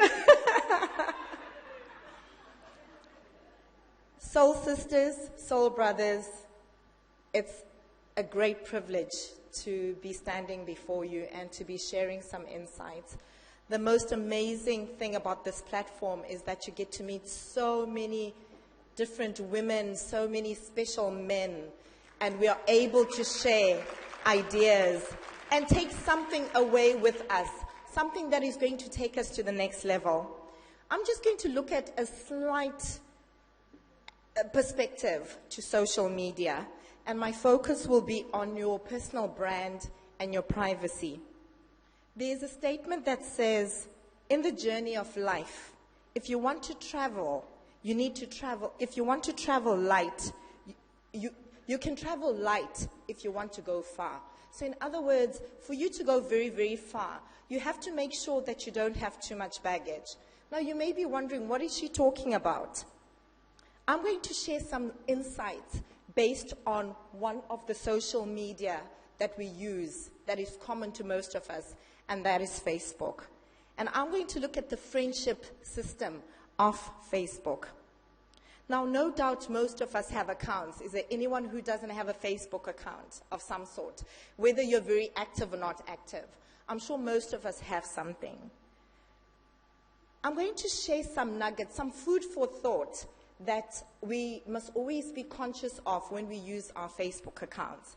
When somebody sends you a friend request, do we ever take time to think about what that friendship request really means to us?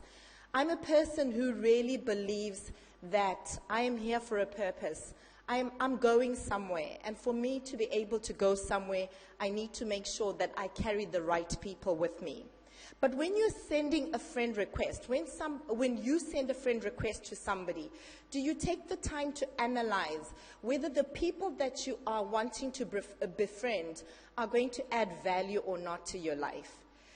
Are we cognizant of the fact that Facebook actually has certain attributes to it, where you can decide whether you are going to befriend that person, whether you are going to delete them, or whether you're going to block them? Now, what I want you to do is just to think about it. Take time to reflect. Maybe after the forum, I want you to go back and analyze your friendships. There are times where we need to make sure that people who are not adding value to us must be either blocked, unfriended, or deleted. Remember what I said. If you want to go far and you want to achieve your God-given destiny, you have to make sure that you have the right people and you're moving in the right direction. People who resonate with your spirit. We are here because we are sharing the same vision, the same sister with the same ideology, that we want to uplift each other's spirits. But sometimes we use social media in a manner that does not propel us, that does not align with where we want to be. So I just want you to think about that when you go back to your Facebook accounts. Who deserves to be there?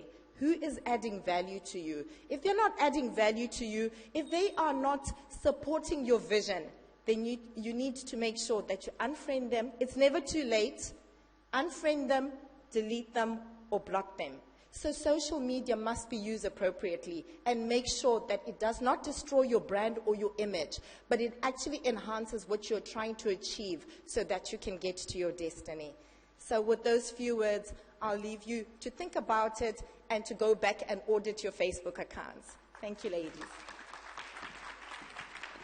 Thank you, Priscilla. So we should never be meeting people and going, "You're my Facebook friend." Is that correct? Because you have to make sure that they're personally connected with you at some point. At some point, you know. So wonderful. Thank you for that insider. Next, I have Brittany Gurath. She's a life coach, from Dimensioned Wellness.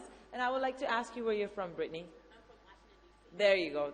I knew somebody was here from U.S., yes. So she is from Washington, D.C. Welcome.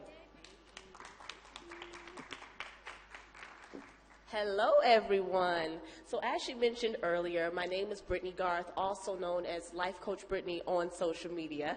So before I get into the whole purpose and the power that's in social media, I have a question for you all. How many of you all have a cell phone?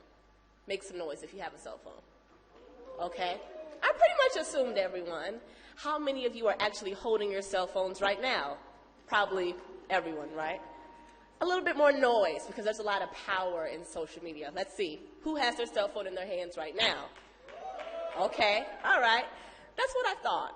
So with social media, especially for those of us who own businesses and those who may not own businesses and are looking to get into entrepreneurship, there is a lot of power in social media. For me, I went to school, undergrad, got my master's, and I had absolutely no idea that I would become a business owner. In my late 20s, I uncovered the idea that I wanted to be a life coach. That was going to be my life passion. And 4 years later, here I am. But it started with social media as far as getting my business out there in multiple different countries. So I want to teach you something that I commonly use with some of my clients and commonly use just with some of the individuals that I interact with, which is CGL.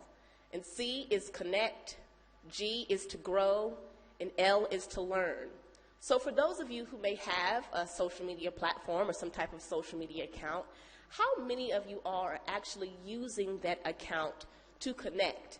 And I don't just mean liking someone's picture or following someone back or maybe just blocking someone, but actually taking the time to connect with individuals who may live where you live, people who may not live where you live at all, or may live internationally in India, because I'm coming all the way from Washington, D.C. in the U.S. That's the connect part. And let me tell you why there's so much power and so much value in actually connecting with individuals that you may not know. I started my business on a shoestring budget. I had absolutely no money to my name and definitely no money to invest into a business years ago. And I knew nothing about business and marketing and things of that nature. So when I went onto the small social media account that I had, I realized that there were other people who were doing what it is that I wanted to do, what I was aspiring to do. And I started following those people. So there's power in making sure that you're not just following any old body, but you're following people that can somewhat teach you something, that you're making sure that you're also empowering people that are trying to connect with you as well. From those small follows and connecting with individuals that I did not know, it then turned into my page becoming a page that a lot of people now follow and get information from, and people want to connect with me based upon me following other inspirational individuals. I'm super proud to say that earlier this year, I don't know if you guys have heard of Cosmopolitan magazine, I was named one of the top 50 social influencers, but that came from social media. That came from the power of making sure that my digital footprint, which is really, again, social media, was up to par and that it actually stood for something. And let me get into the G, the grow. Again, as I mentioned, I knew absolutely nothing about business when I first got started. And from, again, the people that I started following, I learned that they were doing certain things. And it made me realize that I needed to make sure that I additionally knew how to grow into the person that I was aspiring to be. So within my first year of business, it first started out with just wanting to be a life coach for individuals locally. And then from there it grew. And I said, well, I want to work with individuals that may be in different cities and states. And now 4 years later, we've been able to open up 3 different locations and work with women from all over the world in at least 7 different countries so far. That's the growth part. But again, it started with making sure that I'm looking at different hashtags and I'm looking at other people that are out there elevating and moving to new heights in order to make sure that I too am moving to higher heights as well. And then the last one is learn. Learning is something that is really essential and not necessarily about learning from others, but what are you actually teaching the people that are following you? There are so many people that are on social media and you have no clue the type of life that they have going on behind the phones. And sometimes just taking those selfies that may mean absolutely nothing to you can mean the absolute world to someone else. Making sure that you're documenting that you're at places like this today, because again, there is someone, somewhere, in some city, some country, some state, that can't afford to be here today, and they would love to be able to learn from you and learn from the people that you are learning from today as well. So I hear the bell. I'm going to wrap up, but I have one challenge for you all. You guys have been able to be in a room today with so many powerful people. I say powerful with an emphasis. So make sure that you connect with someone online on some social media platform and actually follow them and make sure that you, again, are sticking to your CGLs, which is connecting, learning, and growing. Thank you.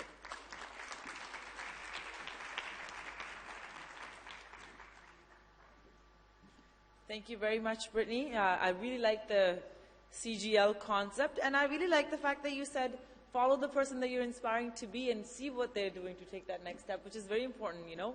Sometimes you don't take that into perspective. You just see so many social medias and then you get lost. So even within social media, have a focus what you're driving to do. Thank you very much. Our next speaker I have Ritu Smita Biswas. She's the director at SDB Digital Brands Private Limited from India. Welcome, Ritu.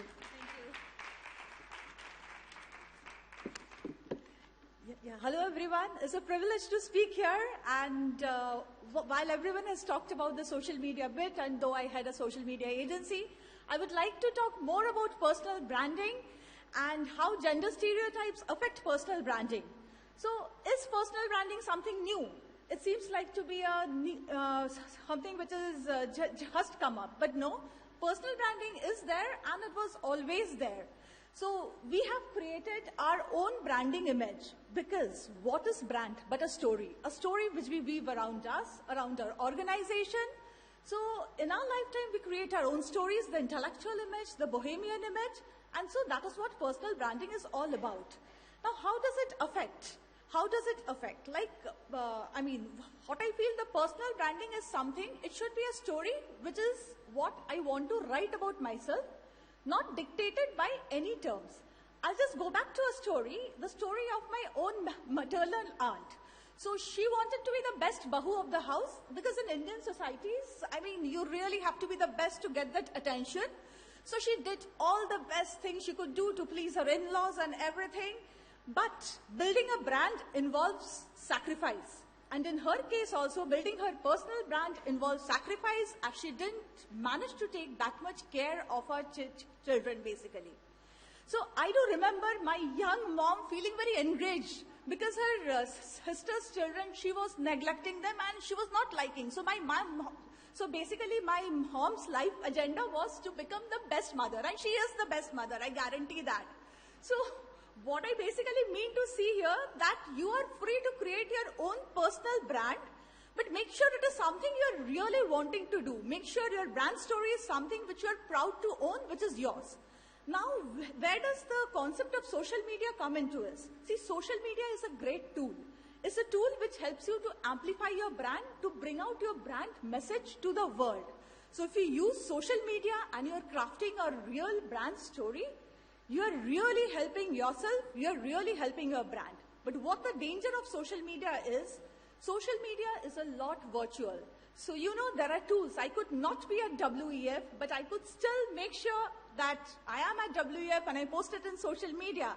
And trust me, there are a lot of people who do that, which makes them very happy. We have all seen. But and I think one of the major reasons why people do that, because with social media, there is this great pressure that we have always to be the best. We have to have the best dresses. We have to look the best. Our photos need to be Instagram worthy. We have to be glamorous, and we always have to be on news, which is not always the right thing, because at some level, I feel it does compromise a great deal on your personal happiness. So I do know of people who didn't have a single wedding invitation last season, but they simply decked up, wore a nice dress, took a photo, and posted it on Facebook saying, yeah, good, I have a wedding invitation. So it happens all the time. Yes, if something which is if that's making you happy, great, please go ahead. But at the end, a brand, as Baba Ramdev just told last day, so you have to build a brand which is on honesty. So you can use social media, even on a brand organization point of view. For example, I am going on a vacation tomorrow. If I check into the hotel based on fake TripAdvisor's reviews, so someday that brand identity is definitely going to come out. So somewhere I'm going to find out the brand is fake.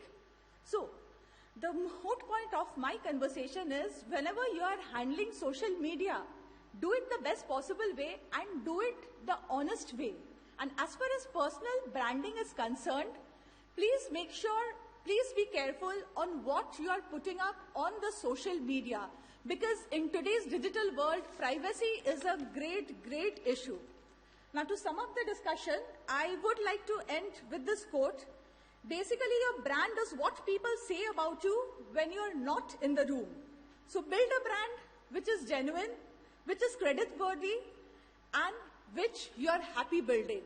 Be it social media or otherwise, create a brand story which is truthful, which is close to yourself, and which is a brand you would want to build. Thank you. I think I finished before time. I didn't hear them well. Thank you. We didn't need the bell for you. You were on time. Thank you.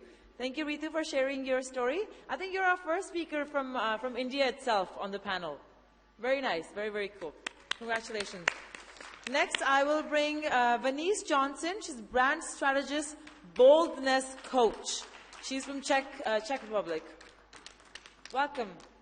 Welcome, Ms. Johnson. I love the name. Yes, of course. Here we go. So, good morning, everyone. Okay, a couple people over here are having a good morning. What about the folks over here? Good morning, everyone. Good morning. Absolutely. So, I have 3 questions for you. First question is, how would you like to wake up today and every day and live in who you are without compromise? Would that work? I see a hand up over there. Second question, how would you like to create income exponentially for you, your family, and your community? Anyone want to do that? The third, 2 hands. The third question is, how many of you would like to attract opportunities to you so that you're no longer out there selling and hustling for customers and work? Anybody want that? Wonderful. As you heard before, my name is Venice Johnson, and I am the boldness coach. And I help high-performing professionals like you to be bold, big, and bad.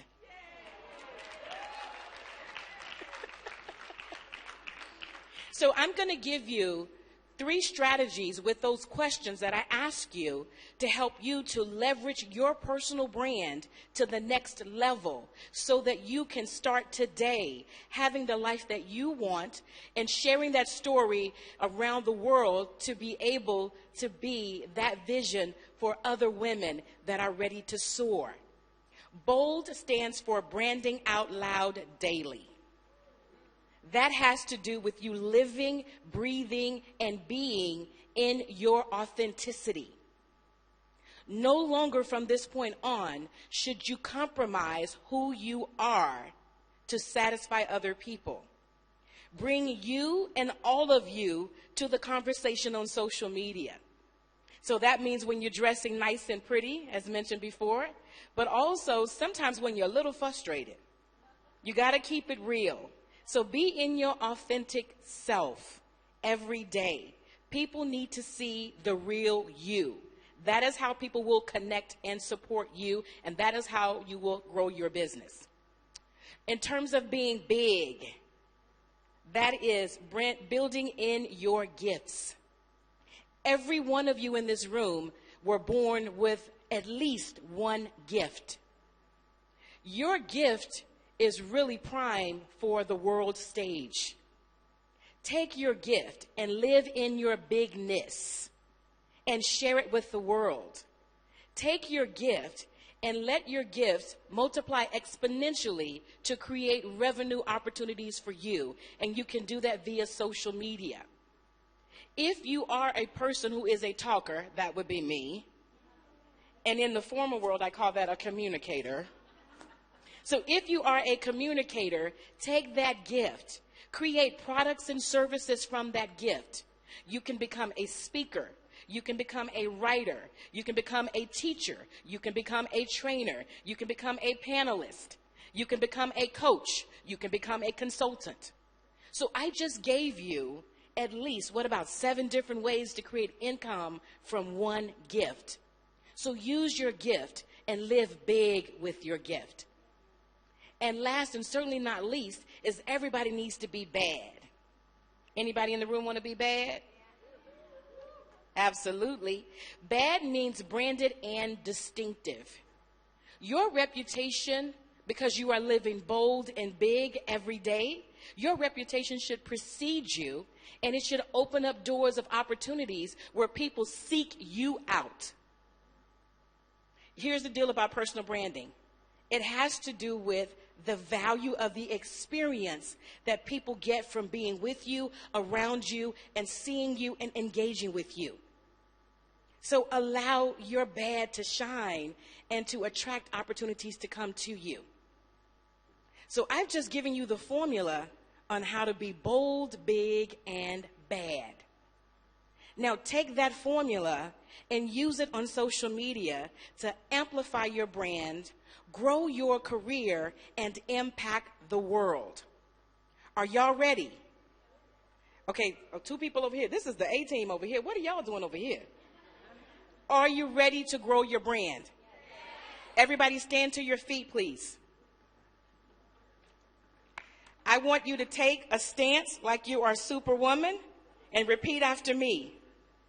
Today, I thrive in my bold, my big, and my bad.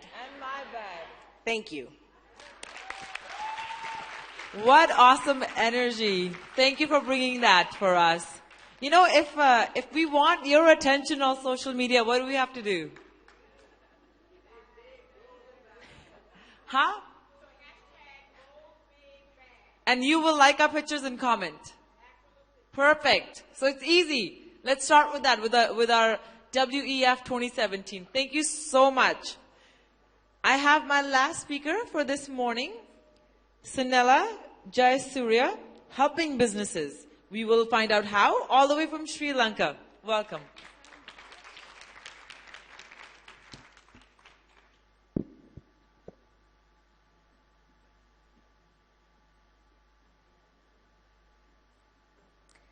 Success is something you attract by the person you become. If you want more, we need to become more. Agree? So, very good morning, ladies and gentlemen, my soul sisters, my supportive brothers, and now my new expanded family. So, love you, so thrilled to be here, and special warm, soulful thanks to our beautiful Dr. Harbin Arora. Thank you so much for your personal invite. I love you. Thank you. So, my name is Sanella, and I'm from Sri Lanka. I'm a leadership trainer, executive coach, and I come from the corporate sector where I was former country head for a British firm. I was also functional lead for a very large multinational headquartered in US. I'm also a mother of a beautiful 6-year-old daughter. I'm a singer. Did you know that? Songwriter. I write music. I play the guitar and the piano. Yes, very versatile. From teeny tot days and pig ponytails, that's me. And also I'm a poet, and I hope to write a memoir at some time during my life journey, and I also write. So, simply put, expression is at my core, very deep. Service and advocacy is also at my core. I'm involved in, at an international capacity in a lot of numerous service and advocacy initiatives because I can't sleep at night unless I'm involved in service and advocacy. Helping victimized and vulnerable children and women is at my core. I'm involved, as I said, in grassroots and planning initiatives to support these 2 vulnerable social groups. I have a relentless drive to grow, to expand, and help others to grow and expand and to find their true meaning in life. But I believe to do this, one needs to first find their passion. Because when you find your passion, there you find your purpose also. Would you agree? Okay. So, what I did was I recently embarked on a very profound mission. This is very close to my heart, called Women Empowered. That is to empower 1 million women for economic development. And because I believe that once you facilitate economic empowerment for a woman, you give her independence, you give her confidence, and you activate her ambition, and you give her hope. So you give a woman, this is what I think you give a woman a book to read and she'll build a school. So that's a very special, unique skill set that women contribute and we're born with. So for transformation to happen, though, it requires two things, in my understanding. The right mindset, that's where it happens, that's the machine, the engine, and the right skill set. So I launched Women Empowered, dedicated to bring economic empowerment to inspire, ignite, and transform youth leaders and aspiring female entrepreneurs and executives, corporate executives, to be impactful, influential, and lead in business and to win in life. But, this is the tricky part. To be influential, you need to be somebody credible. When they see you, if you want to influence and make an impact, hey, they need to trust you. There needs to be buy-in. So credibility. And real transformation happens with real conviction. So this is what I have identified. Credibility, conviction. So under Women Empowered, we focus on bringing these two aspects together. The Women Economic Empowerment Program I have designed follows the following approach. Firstly, starts with self-reflection, self-review of who I am today. Where do I want to be? How far have I come? And how far do I want to go? Does that ring a bell inside? Does that resonate with you? You know, we rely so heavily on how much we've accomplished in our lives and how far we've come. And you know what happens next? We get stagnant because we fail to reinvent ourselves and stay relevant and decide how far we want to go. And I promise you, like an elastic band, once you stretch us, we never go back. We keep stretching, yes? So firstly, we start with self-reflection. And secondly, it's about mapping your passions, your dreams, and interests into very specific, measurable goals and timeframes. Because research tells me that individuals, by default, find more motivation when there is specific deadlines and specific measurable outcomes attached to those goals. That is the fundamental principle when it comes to strategic and personal goal setting. And research also tells me 97% of New Year goals go unfulfilled. Did you know that? And 30% of these goals are broken in the first week. So what this tells me is that people, society, and humanity by default perhaps tend to give up. Very controversial in this forum. But these are the statistics.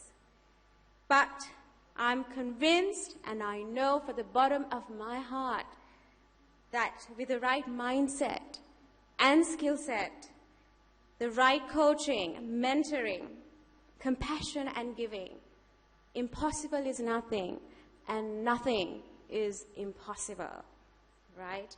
So please join me tomorrow for my session. It's at 4:45. It's on personal branding, shatter your limits. And I'm going to be looking at developing an action plan to maximize your personal brand. That's very important. We're going to set specific time frames and we're going to map them out during this session. So please join me. Look forward to seeing you. Thank you. Thank you. Thank you. We're very excited about your session tomorrow because you know that guidance that you can give some of us would be fantastic. So big round of applause for you. Now, I have a special guest in our audience. We have Honorable Miss Kamlesh Panchal. She's a chairperson woman commissioner from Haryana. She will be joining us. She will be speaking in Hindi, and afterwards, Dr. Harbeen Arora will translate for some of us. So give her a big round of applause. She's going to come up on stage. She is the chairperson woman commission from Haryana.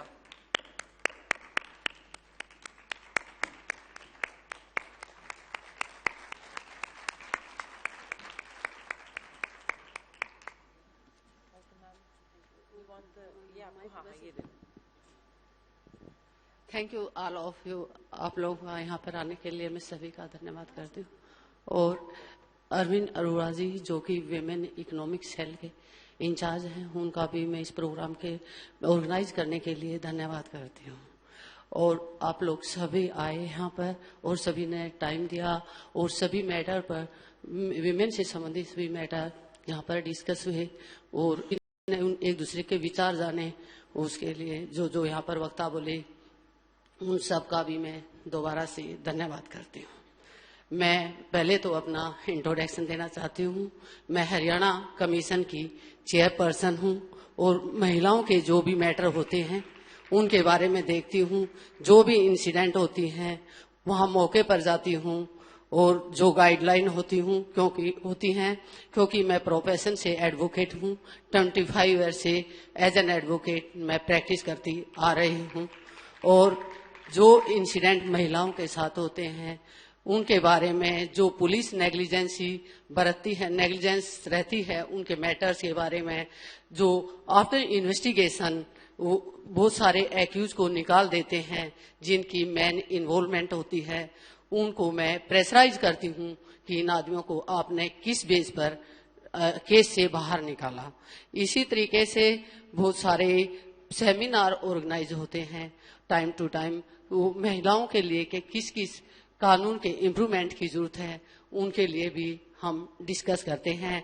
जैसे industries में भी मैंने जा करके check किया, industry में भी काफी दिखते हैं जहाँ पर एक लेडीज हैं उनको एक फिक्स पे दी जाती है, न कि उनका जो उनका एक्सपीरियंस है 5 ईयर से एक अच्छे लेबर का, उसको अच्छा पे स्केल दिया जाना चाहिए, वो इम्प्रूवमेंट नहीं होता। वहाँ पर इंडस्ट्रीज को भी हम लिखते हैं कि इनको एक अच्छे लेबर के रूप में काम करने के लिए जो स्पेशल कोई भी डिप्लोमा होल्डर वर्किंग होते हैं उनको जो पे स्केल दिया जाता है उसके मुताबिक दिया जाना चाहिए।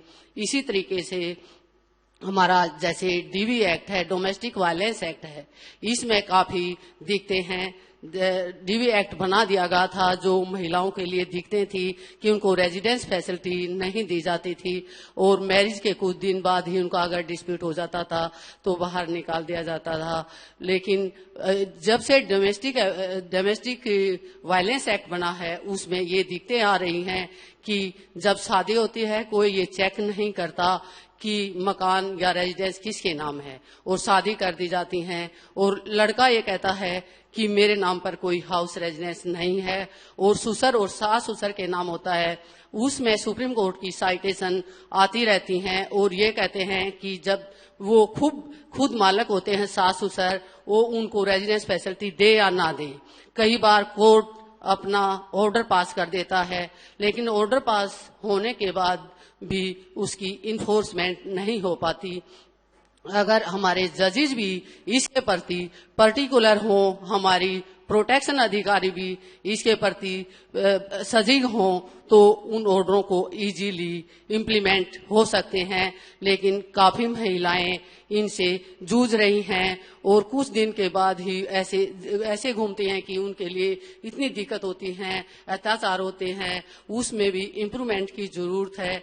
और उनको ताकि शादी जब हो जाती है जिस घर में वो शेयर्ड हाउस में मैरिज करके आती हैं, शेयर्ड हाउस में उसका हिस्सा होता है और वहां रहने का उसका राइट होता है, लेकिन सास ससुर उसको ये कह करके टाल देते हैं कि इनका नाम मकान हस्बैंड के नाम नहीं है, मकान जो है उसका मालिक उसके सास ससुर है, उसको यहाँ पर कोई रेजिडेंस फैसिलिटी नहीं दी जाएगी। तो इसमें भी अगर जज उसको सेक्शन 31 जो है डोमेस्टिक वायलेंस एक्ट की है उसको भी प्रॉपरली इम्प्लीमेंट करें और उनको पनिशमेंट दें तो इजीली लागू हो सकता है। इसी तरीके से सेक्शन 125 है जो कि एक महिला का मेंटेनेंस का राइट बनता है, उसमें भी काफी दिक्कतें आती हैं महिलाओं को, जबकि सरकार ने टाइम टू टाइम काफी सारे अमेंडमेंट्स की हैं जैसे कि ताकि महिलाओं के नाम ज्यादा से ज्यादा प्रॉपर्टी हो। उसमें पहले जेंट्स के नाम जो रजिस्ट्री होती है उसमें 6% चार्ज किया जाता है और लेडीज के नाम होती है तो उसकी में से 4% चार्ज किया जाता है। जो हरियाणा में अमेंडमेंट आई, एक्ट आया कि महिलाओं के नाम रजिस्ट्री खर्च कम हो ताकि ज्यादा से ज्यादा महिलाओं के नाम प्रॉपर्टी हो, अपने आप को सिक्योर महसूस कर सकें।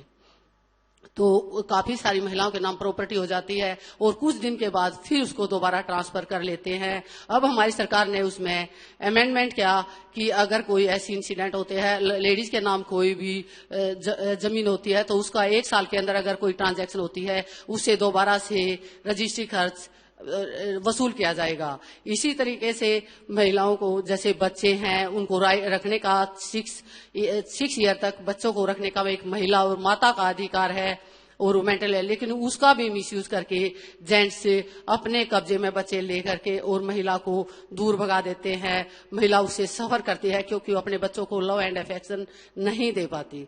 तो उसमें भी हमारी कोर्ट ये कहते हैं कि बच्चे जो कहेंगे जहां पर रहेंगे इनकी इच्छा की बात है, लेकिन ये कोर्ट ने भी सोचना चाहिए कि बच्चे दिमाग डेवलप कंप्लीट नहीं होता और उनकी सोच में दिक्कत होती है, उनको प्रेशराइज कर देते हैं उनके सास ससुर, उनके हस्बैंड, और उनको वहां पर अपने पास रखने के लिए उनके दिमाग को प्रिपेयर कर देते हैं। वो इवन ये सबके सामने ये भी नहीं कह पाता, जज के सामने ये भी नहीं कह पाता कि हम अपने मम्मी के पास रहना चाहते हैं। तो बहुत सारी चीजें हैं जिससे हमारी महिलाओं का हर जगह, जैसे काम इंडस्ट्री वर्क में या घर में भी, जहां पर एक एक्ट पास किया गया work place sexual harassment act at work place. इसी तरीके से जहां पर महिलाएं काम करती हैं, जो कामकाजी महिलाएं हैं, वहां पर किसी भी महिला के साथ दिक्कत होती है, कोई अपने हाथ से इशारा करके या किसी मैसेज भेज करके उसको हरास करता है, उसकी इम्प्लीमेंटेशन में भी दिक्कत है। क्योंकि पहले तो वर्षा गाइडलाइन रूल्स थे, वो रूल्स उसके बाद जब सुप्रीम कोर्ट ने संज्ञान लिया उसके बाद एक्ट बना। एक्ट बनने के बाद जो हर एक डिपार्टमेंट, चाहे प्राइवेट हो या सरकारी हो, हर जगह पर एक्ट की इम्प्लीमेंटेशन होना बहुत जरूरी था। इससे रिगार्डिंग मैंने 11 डिस्ट्रिक्ट में मीटिंग ली, लेकिन इवन किसी विभाग को ये तक भी पता नहीं था कि किस तरीके से इसको इम्प्लीमेंट किया जा सकता है, किस तरीके से कमेटी बनाई जाएगी, उसमें कौन कौन मेंबर होंगे, जिसमें 60% महिलाएं होंगी, 40% जेंट्स होंगे, चेयरपर्सन महिला होगी, और जो महिलाओं की कंप्लेंट आएंगी एक पेटिका लगाई जाएगी, उसमें जो भी कंप्लेंट होंगी वो डाली जाएंगी और उन पर वो कमेटी दोनों पार्टीज को अपॉर्चुनिटी ऑफ हियरिंग दे करके सुनेगी और उनको जो वाजिब समझती हों उस पर वो फैसले लेगी, ताकि हमारी महिलाएं जहां वर्क करती हैं वो अपने आप को सेफ महसूस कर सकें और ये कोई बोधरेशन या माइंड की डिप्रेशन महसूस ना करें, इजीली अपनी जगह पर अपना वर्क कर सकें। और इसके आज मैं बस इतना ही बोलना चाहूंगी। दोबारा से अपनी स्पीच को विराम देती हूँ और सभी का इस प्रोग्राम में आने के लिए धन्यवाद करती हूँ। Thank you.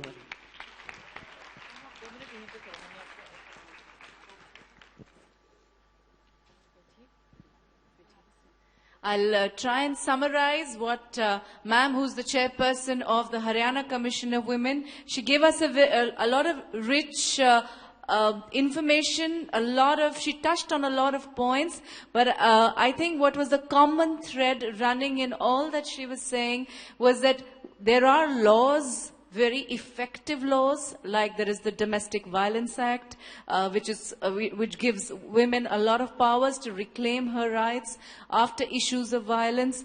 There are a lot of citations, Supreme Court judgments. There are a lot of laws, let's say, related to workplace harassment, sexual harassment. There are laws related to gender pay gaps that exist. However, the common problem running through all these legislations that are there are twofold. One, awareness. That women themselves are not aware of their own rights. They're not aware of the legalities that exist to protect them.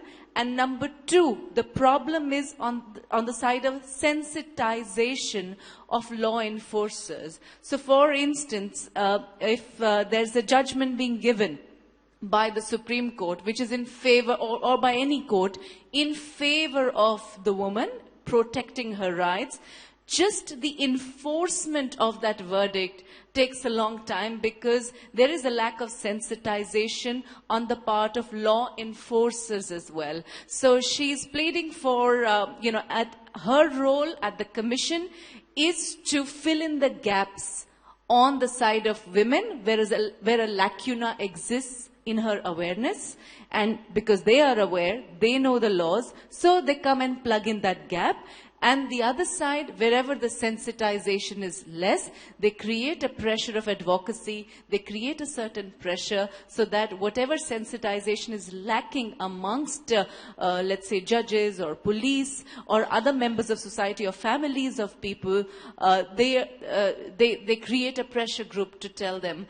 She also talks about a certain misuse of the laws that come. So, for instance, she pointed to a very good policy to encourage the registration of property in the name of the women, and the registry charges for registering a house or a property in the name of a woman was lower. So it was 4%. So it's like a tax. You pay a lower tax if you are registering a property in the name of a woman, and a little higher tax if it's not a woman, if it's a man. So this is done ostensibly to encourage families to register properties in the name of the woman. However, they would initially do that for the pecuniary reasons because it saved money on the tax. However, after 1 year, they would transfer that. So they would pay a lower tax because they initially registered it in the name of the woman.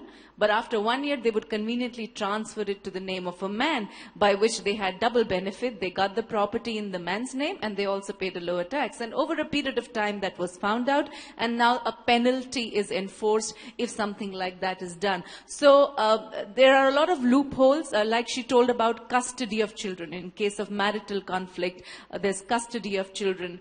And that's not given to the woman.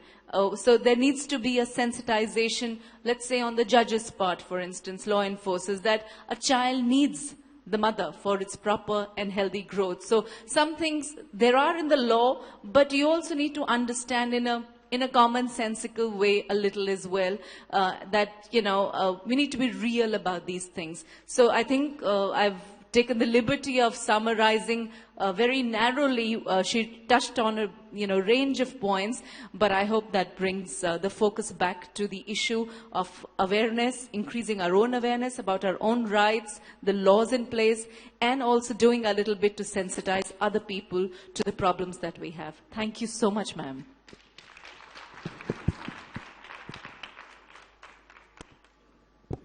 Ma'am, I'll bring you to stage and we want to honor you with a reward.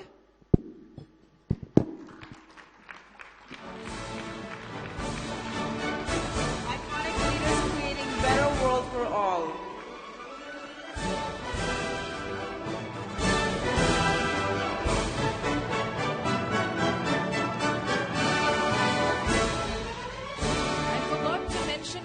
Big thing. She's a practicing advocate for the past 25 years as well. So that's our huge engagement in the law, legal processes comes in effect. And she still fights and goes and fights cases and makes sure that verdicts are translated into reality. Thank you, Dr. Aurora, for those beautiful words. I just want to say that this is one of our most successful panel we've had. Lots of women traveling from all over the world. So let's give them a big round of applause. Thank you for being here with us. We will start with Luisa Cristina Fernandez Palma for Iconic Women Creating Better World for All. May I also have Shubha Rajan come up to the front to present the awards with us. She was a nominee. She was an awardee last year with the Iconic Women Creating Better World for All. She'll be joining us to present the awards for these beautiful women. And Shubha is also a director with the Confederation of Indian Industries, which is one of the leading business chambers in the country for many, many years. It's an absolute honor to have you with us, Shubha. Thank you, Harbeen. Ladies and gentlemen, I see a lot of gentlemen here. One point I'd like to say, while sitting in the audience, I felt this divine energy among the women there, which was incredible. I've traveled the world, I work for CII, but I've never felt this energy, this divine energy anywhere, divine feminine energy. And this is the only thing that can bring love, peace, and harmony to the entire world. Please join me in giving a big hand to Harbeen for her leadership, for the lovely ladies on the dais, And to each and every one of you present here, including the men, a big hand to ourselves. Thank you, Harbeen, for your absolutely awesome leadership. Ladies, I'd just like to end by saying my autobiography is coming out. It's called, in Malayalam, from Kerala, where I come, Ayyo Penkutti, which means, oh, a girl child. That was the reaction of my family when I was born after 2 girls. Today, I proved them wrong. My dream is that when our daughters write their autobiography, it should read, oh, thank God it's a girl child.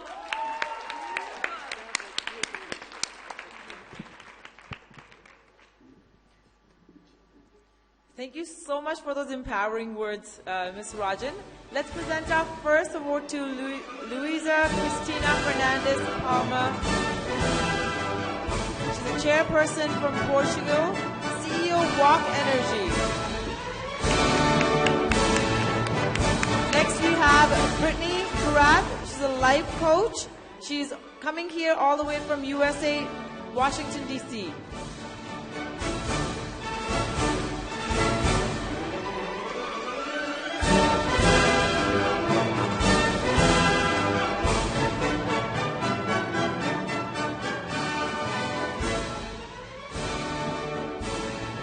We are trending because of this woman all the way in Kenya. Thank you very much. Let's bring up Dorothy Githey to get her award for Iconic Woman Creating Better World for All, CEO, founder of 360 Degree International.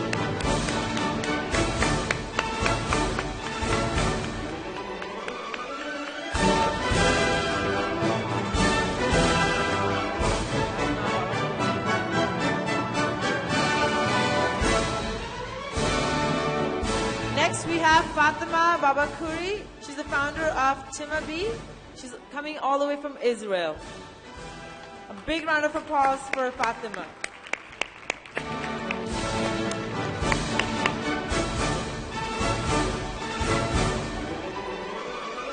Next we have Fankui Mutisi.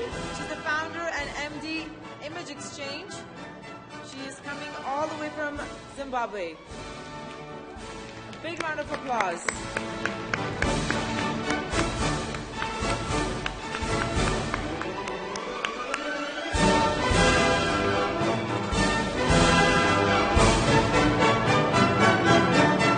Next, I would like to invite Priscilla Chinhengo, founder of Uniquely Unstoppable.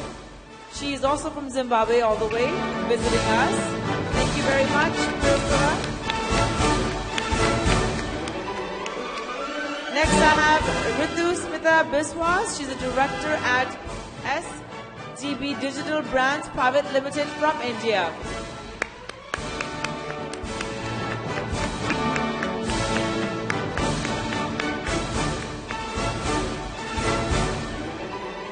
Next, I have Nala Jayasuriya, helping business and entrepreneur, a coach from Sri Lanka all the way.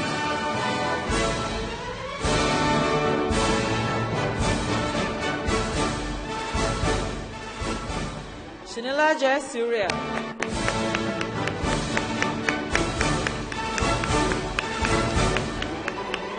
Next I have the boldness coach, Venice Johnson from Czech Republic.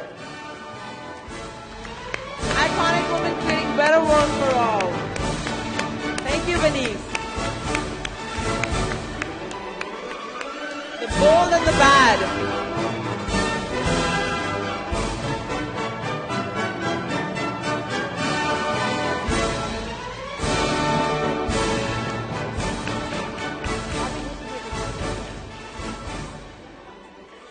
Thank you very much. We would also like to be part of this iconic picture.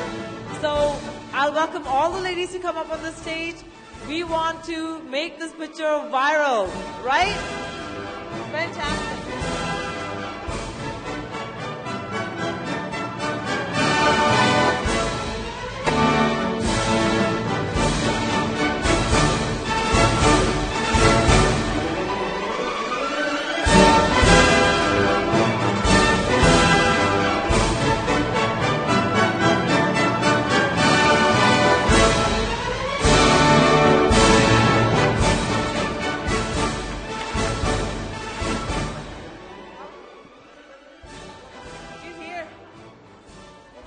Wonderful. What an awesome energy in this room right now. We are going to be breaking for lunch. I know we're a little bit delayed. We will be back in this room at 1 o'clock. Our next session is in conversation with startups and entrepreneurs. And we have some great speakers. So we would like to have this room filled. Have a good lunch. Yeah.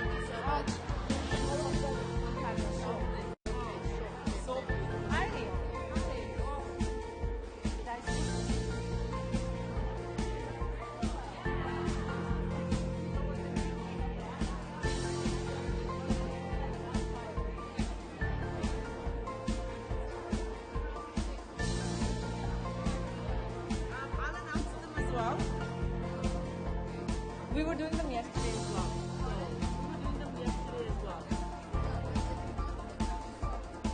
Yes. Yes.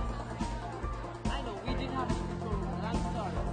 Yes, definitely. We would also like to announce that there is round table discussions happening. They're numbered, so please make sure you bring your lunch, have lunch here, and you can do a discussion for another half an hour. So I know we're delayed by half an hour. I apologize for that, but we will have the round table in this room.